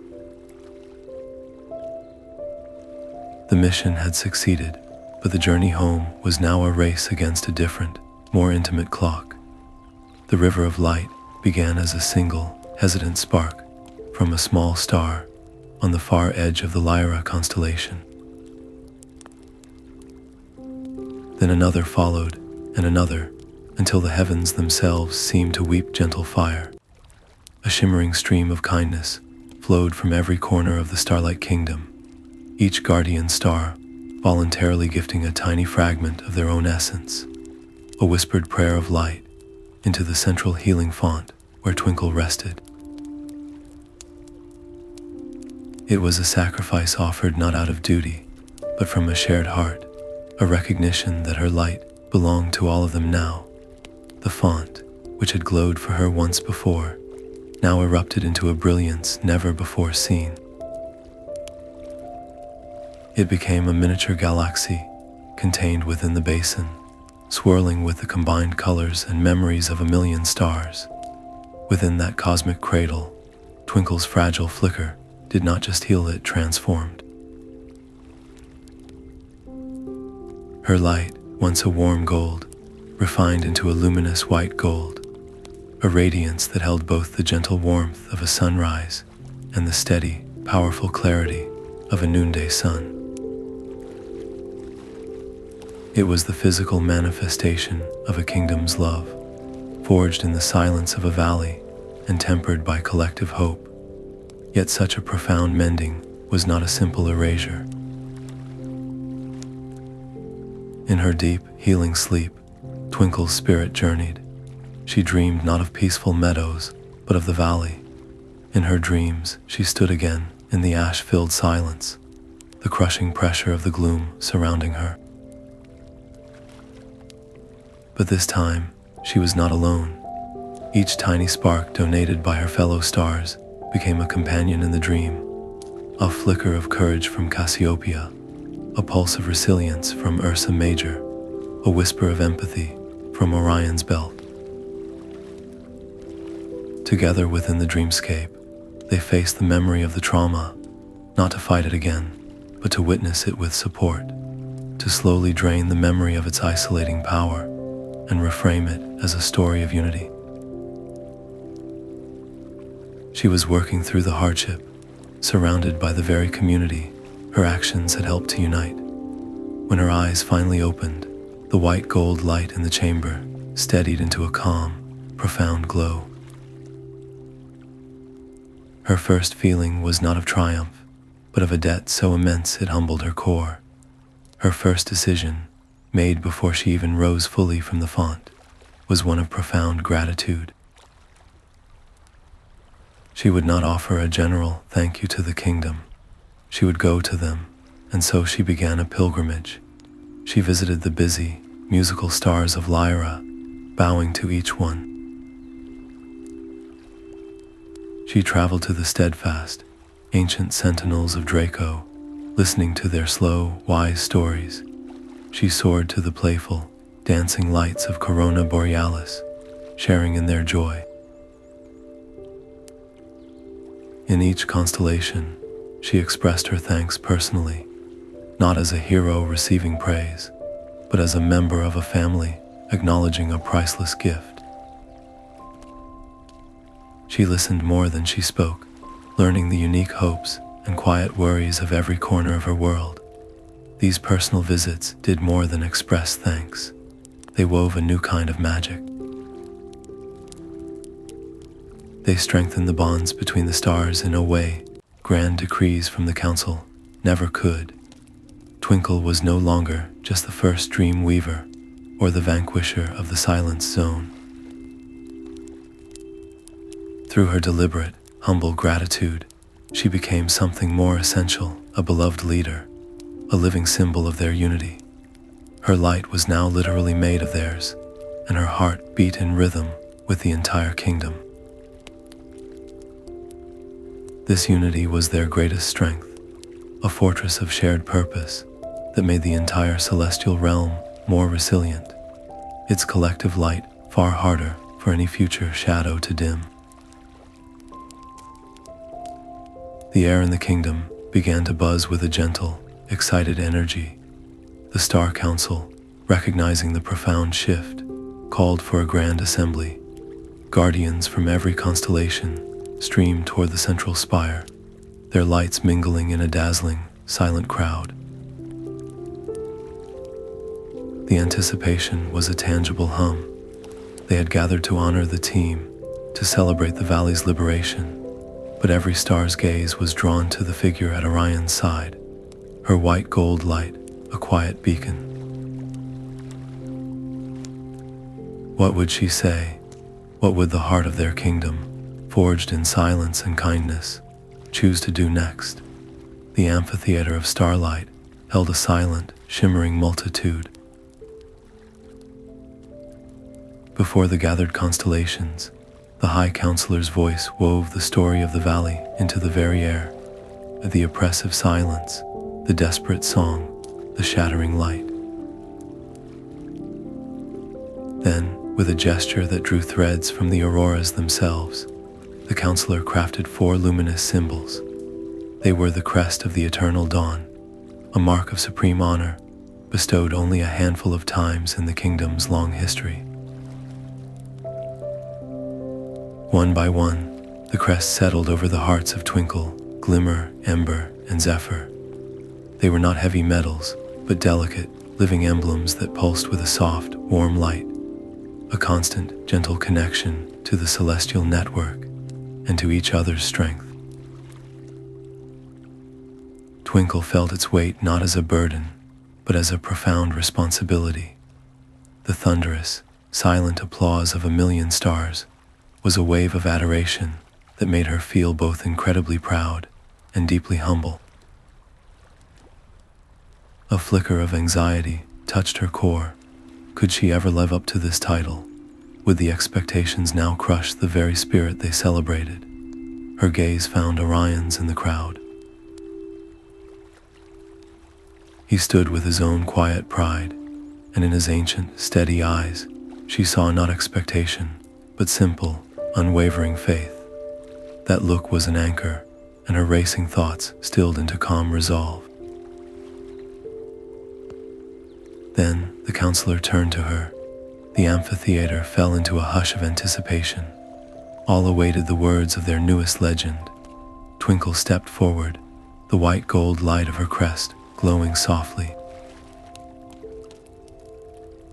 She looked out at the sea of familiar lights, from the brilliant elders to the tiniest, newest sparks.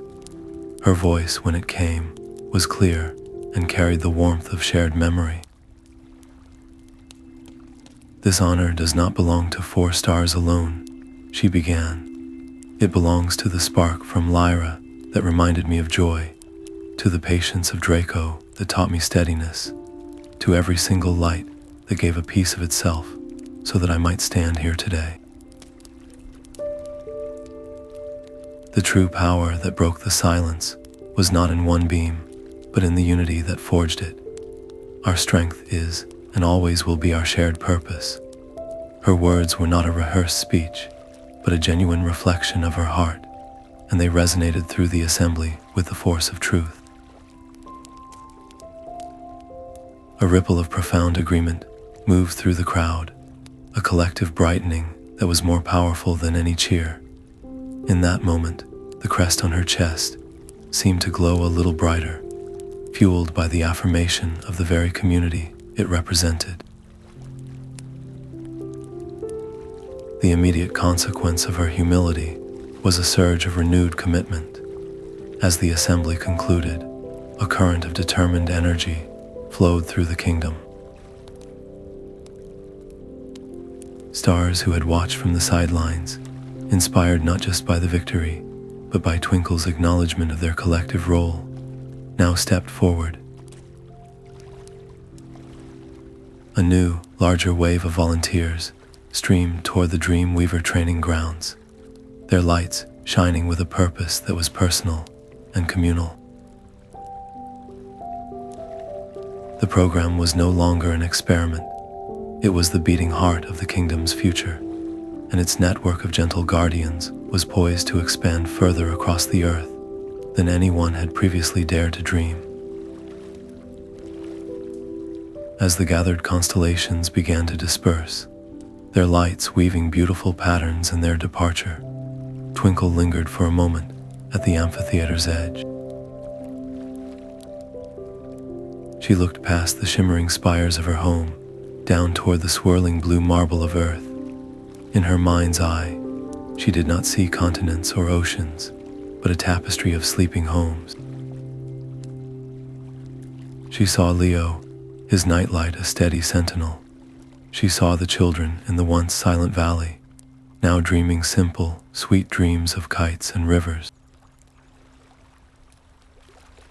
She saw countless other windows, behind which new dream weavers would soon take their posts. A soft, sure smile touched her features. The night was vast, and shadows would always gather in the deep places. But for every patch of darkness, there was now a point of light, a promise woven into the very fabric of the quiet hours, a dawn held eternally in the hearts of the guardians above and the dreamers below. The new rhythm of the Starlight Kingdom was a gentle, purposeful hum. Dream weaving was no longer a daring experiment, but a respected and vital duty, woven into the daily life of the heavens. Twinkle's own days found a pattern that balanced immense responsibility with quiet moments of reflection. She would spend mornings in the training nebula, guiding new volunteers with a patience born of hard-won experience. Her afternoons were often spent at the central spire, her consciousness lightly touching the luminous network, monitoring its health and coordinating the weavers on duty. And sometimes, when the network signaled a particularly tangled dream, or a heart struggling with a deep, unique sorrow, she would descend herself, her white gold light a specialized tool for the most delicate repairs. The kingdom thrived in this active harmony.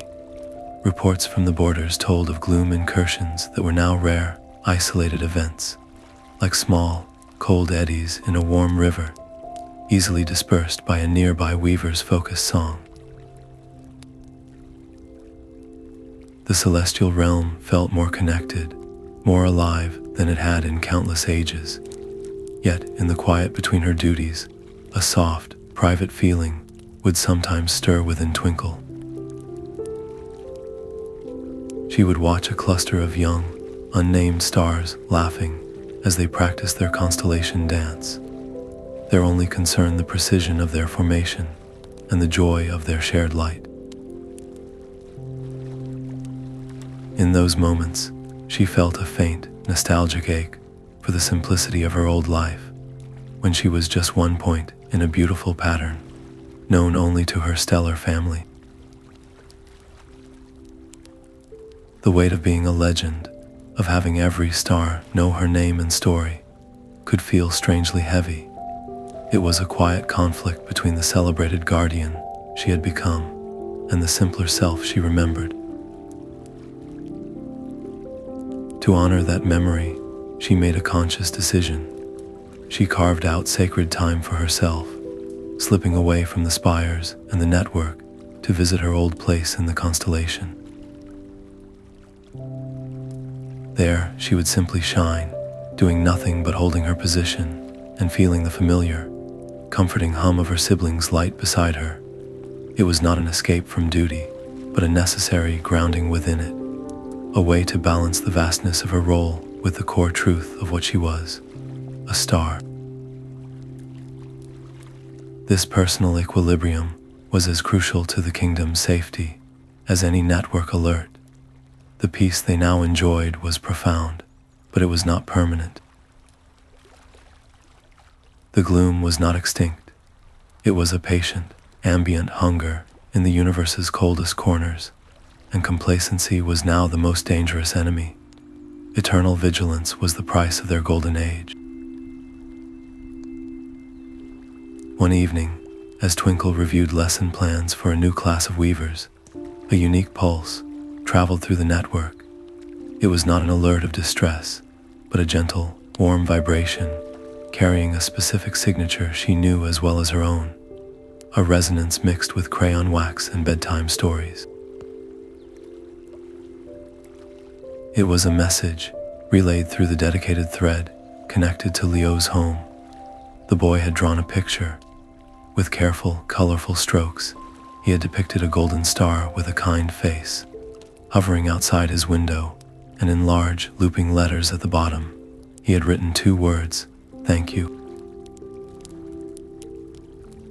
He wanted the star in the picture to know. The drawing was held up to the window with the solemn care only a child can muster. Leo, now a few years older, his pajamas a little too short at the ankles, sat on his bedroom floor. The nightlight in the shape of a rocket still glowed with its permanent, gentle light on the table beside him, but he no longer needed its comfort to sleep. Tonight, he had felt a different kind of need, a quiet, pressing urge to say thank you. In his hands was a piece of paper covered in bright crayon. He had drawn a golden star with a kind, smiling face, and floating beside it, a smaller, perfect circle of yellow. At the bottom, in his careful, blocky handwriting, were the words he now whispered up to the dark glass, his breath fogging a tiny circle on the pane. "Thank you for keeping the night nice." Outside, Twinkle watched, her white gold light a silent, hovering presence in the old oak tree. She felt the words more than heard them, a vibration of pure, sincere gratitude that traveled through the dedicated thread, connecting her to his home. The moment the feeling reached her, something wondrous happened within the celestial network. That single, personal thread, woven from years of protection and a child's growing heart, did not fade or loosen. Instead, it transformed. It solidified into a strand of permanent, unbreakable light within the great tapestry. It was no longer a line of active belief, requiring constant nurture, but had become a source of power itself, a self-sustaining well of pure, enduring starlight that would now feed the network forever, a quiet monument to a promise kept. This was the ultimate goal of every guardian, the completion of a sacred cycle. A bittersweet joy washed through Twinkle, so profound it made her light shimmer. She was immeasurably happy for Leo, for the strong, curious boy he was becoming, no longer afraid of the dark corners of his room or the vastness of the sky. Yet, intertwined with that happiness was a gentle, aching sadness. This direct, personal chapter of their connection was closing. He was outgrowing the need for a visible guardian at his window, and that was a natural, beautiful part of growing up. It was a loss she had to accept, a testament to her own success. The conflict was quiet, but real. The guardian in her wanted to hold on, to keep that specific thread vibrant and alive, while the wiser part of her knew she had to let it evolve into its eternal form. She made her decision not as a teacher or a weaver, but as a friend. She would not appear to him, not even as a soft glow on his pillow. To do so might confuse him, or worse, make him cling to a childhood magic he was rightly moving beyond. Instead, she gathered a single, perfect spark from her own white gold essence, a tiny fragment of the light he had helped make strong. With a gentle push of will, she sent it sailing across the expanse of sky, directly in front of his window. It streaked into view, a brilliant, beautiful shooting star that traced a line of fleeting silver fire across the velvet black. It was a final gift, a farewell written in light, a silent message that said, "I see you, and I am so proud." Leo's eyes went wide. He scrambled to his knees, pressing his nose against the cool glass, the drawing forgotten in his lap for a second. He watched the shooting star's path until the last ember of its light vanished. Then a slow, understanding smile spread across his face. He didn't call out or search the shadows of the yard. He simply raised his hand and gave a small, confident wave to the empty night sky, a gesture of perfect, peaceful goodbye. In that wave, Twinkle felt the bond complete. The stakes of her entire journey were crystallized in this quiet moment.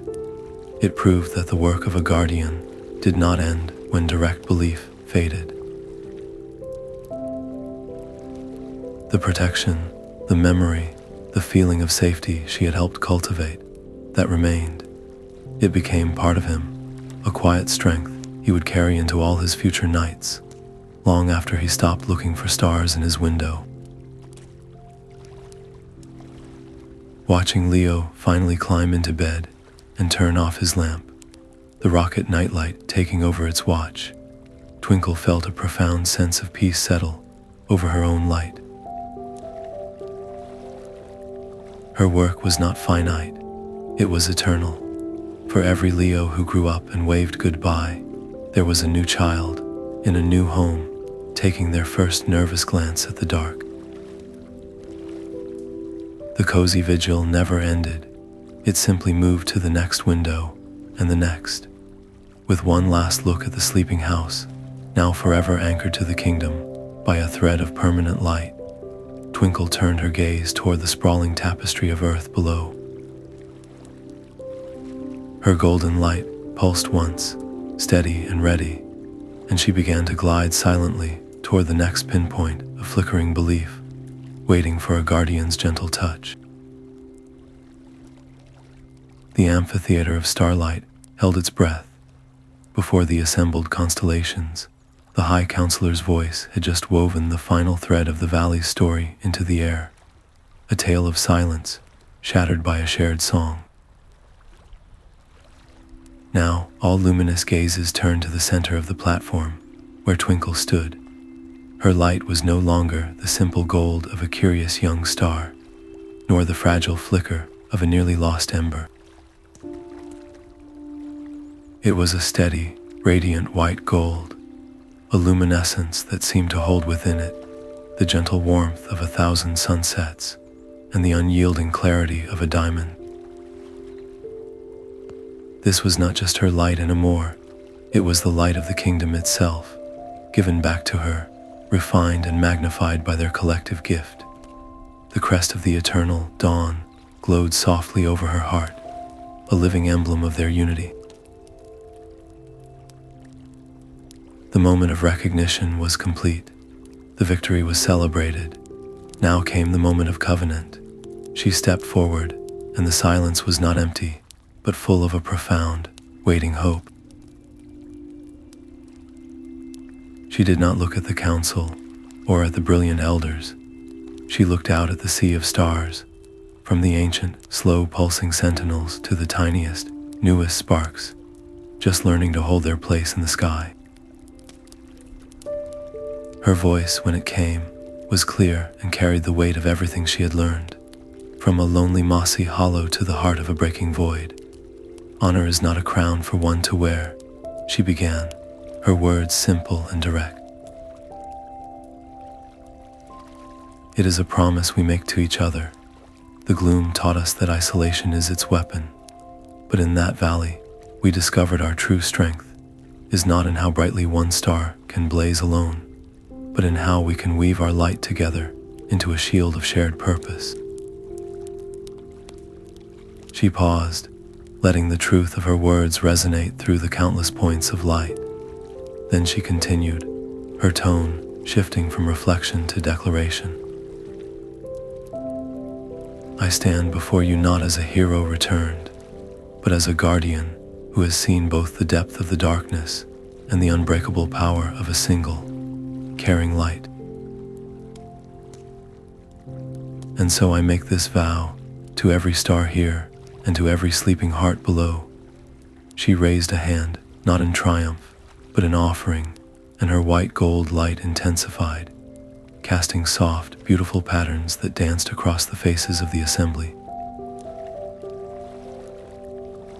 "As long as one star in our kingdom cares enough to watch over the quiet hours, and as long as one child on earth dares to dream a dream of peace or joy, the Starlight Kingdom will endure. Our light will not fade, our watch will not end." As she spoke the final words, something miraculous happened in the celestial realm. Her voice did not simply echo and fade. It wove itself into the very substance of the night. The shimmering threads of the Guardian network, visible only to their kind, began to pulse in time with her promise. The great constellations overhead seemed to brighten in unanimous agreement, their ancient patterns affirming the new covenant. The vow was no longer just words, it was becoming a permanent part of the cosmos, a fundamental law written not in stone, but in starlight and shared intention. In that moment, the last lingering shadow of doubt, the fear that their efforts were fleeting, that the gloom's hunger was ultimately eternal, dissipated like mist under a morning sun. It was banished not by force, but by the undeniable reality of the unity shining before them. This was the true climax of their long journey. The battle in the valley had been a necessary conflict, a defense against an immediate threat. But this moment, this collective acceptance of an everlasting duty, was the real victory.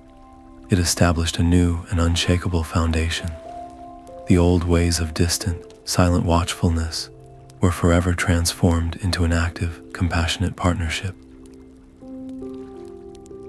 Heaven and earth were now linked by an invisible tapestry of gentle guardianship. A covenant that promised protection was not a conditional favor, but a constant, breathing truth of the universe. Twinkle's light, now the living heart of that promise, shone on, a quiet beacon for a new era where every night held a hidden warmth, and every dream had a silent, celestial friend. Years flowed like a gentle river of stars, and a profound, quiet peace settled over the celestial realm. The Starlight Kingdom thrived, not with the clamor of constant battle, but with the soft, busy hum of a purpose fulfilled. Twinkle, her white gold light a steady beacon, moved through her days with a grace that spoke of hard-won wisdom. She was no longer the restless spark or the celebrated hero, but a quiet architect of serenity, a weaver whose greatest creation was the kingdom's enduring harmony itself. Beside her, Orion remained the bedrock, his watchful gaze now often holding a deep, contented pride as he observed the network they had built, a luminous web stronger than any wall. The gloom was not gone, for emptiness is a part of the universe, but it was now a distant, fading whisper. Its old hunting grounds were now illuminated by countless threads of belief, and its attempts to gather were like trying to kindle a fire in a rainstorm. The moment a cold thought formed, a warm dream somewhere answered it, dissolving the shadow before it could take shape. The true fortress was not in the sky, but in the hearts below, in the renewed and steadfast belief of children across the world. Each nightlight glowing in a window, each whispered wish upon a star, each curious gaze upward at the constellations was a brick in that invisible, luminous wall. Twinkle had found her true place, not in a single point in a constellation, but in the flowing current between all of them. She was a guardian of connections, a keeper of the quiet promise that made the night safe. In the still moments between her duties, she would often drift to the very edge of the sky, where the celestial air met the soft blue haze of the world below. From there, she would look down. The sleeping earth was a beautiful tapestry of darkness, but it was no longer a uniform void. It was dotted, speckled, sprinkled with countless tiny points of soft, warm light. Some were the golden embers of the kingdom's own gifted nightlights, burning with a permanent, gentle magic. Others were the simple electric bulbs left on in hallways, or the soft glow of a lamp beside a parent reading a story. All of them, in their own way, part of the same great story of comfort against the dark. Each one was a testament to a fear soothed, a loneliness answered, a dream mended. They were not just lights, they were silent prayers of safety answered, the physical proof of the covenant between the watchers and the watched. Looking at that beautiful, star-dusted world, Twinkle felt a peace deeper than any silence. She knew, with a certainty that resonated in her very core, that this cozy vigil was eternal. The children would grow up, their nightlights might be packed away, but they would carry the feeling of that safety within them. And new children would be born, in new rooms, who would look at the dark with wide, wondering eyes. For them, the guardians would always be waiting, the weavers would always be ready, the song would always be humming just beyond the edge of sleep. The great bedtime story of the Starlight Kingdom, a tale that began with a single curious star and grew to encompass 2 worlds, would never reach its final page. It would continue, night after night, forever, a gentle, endless story of protection, woven in light and dreamed in peace.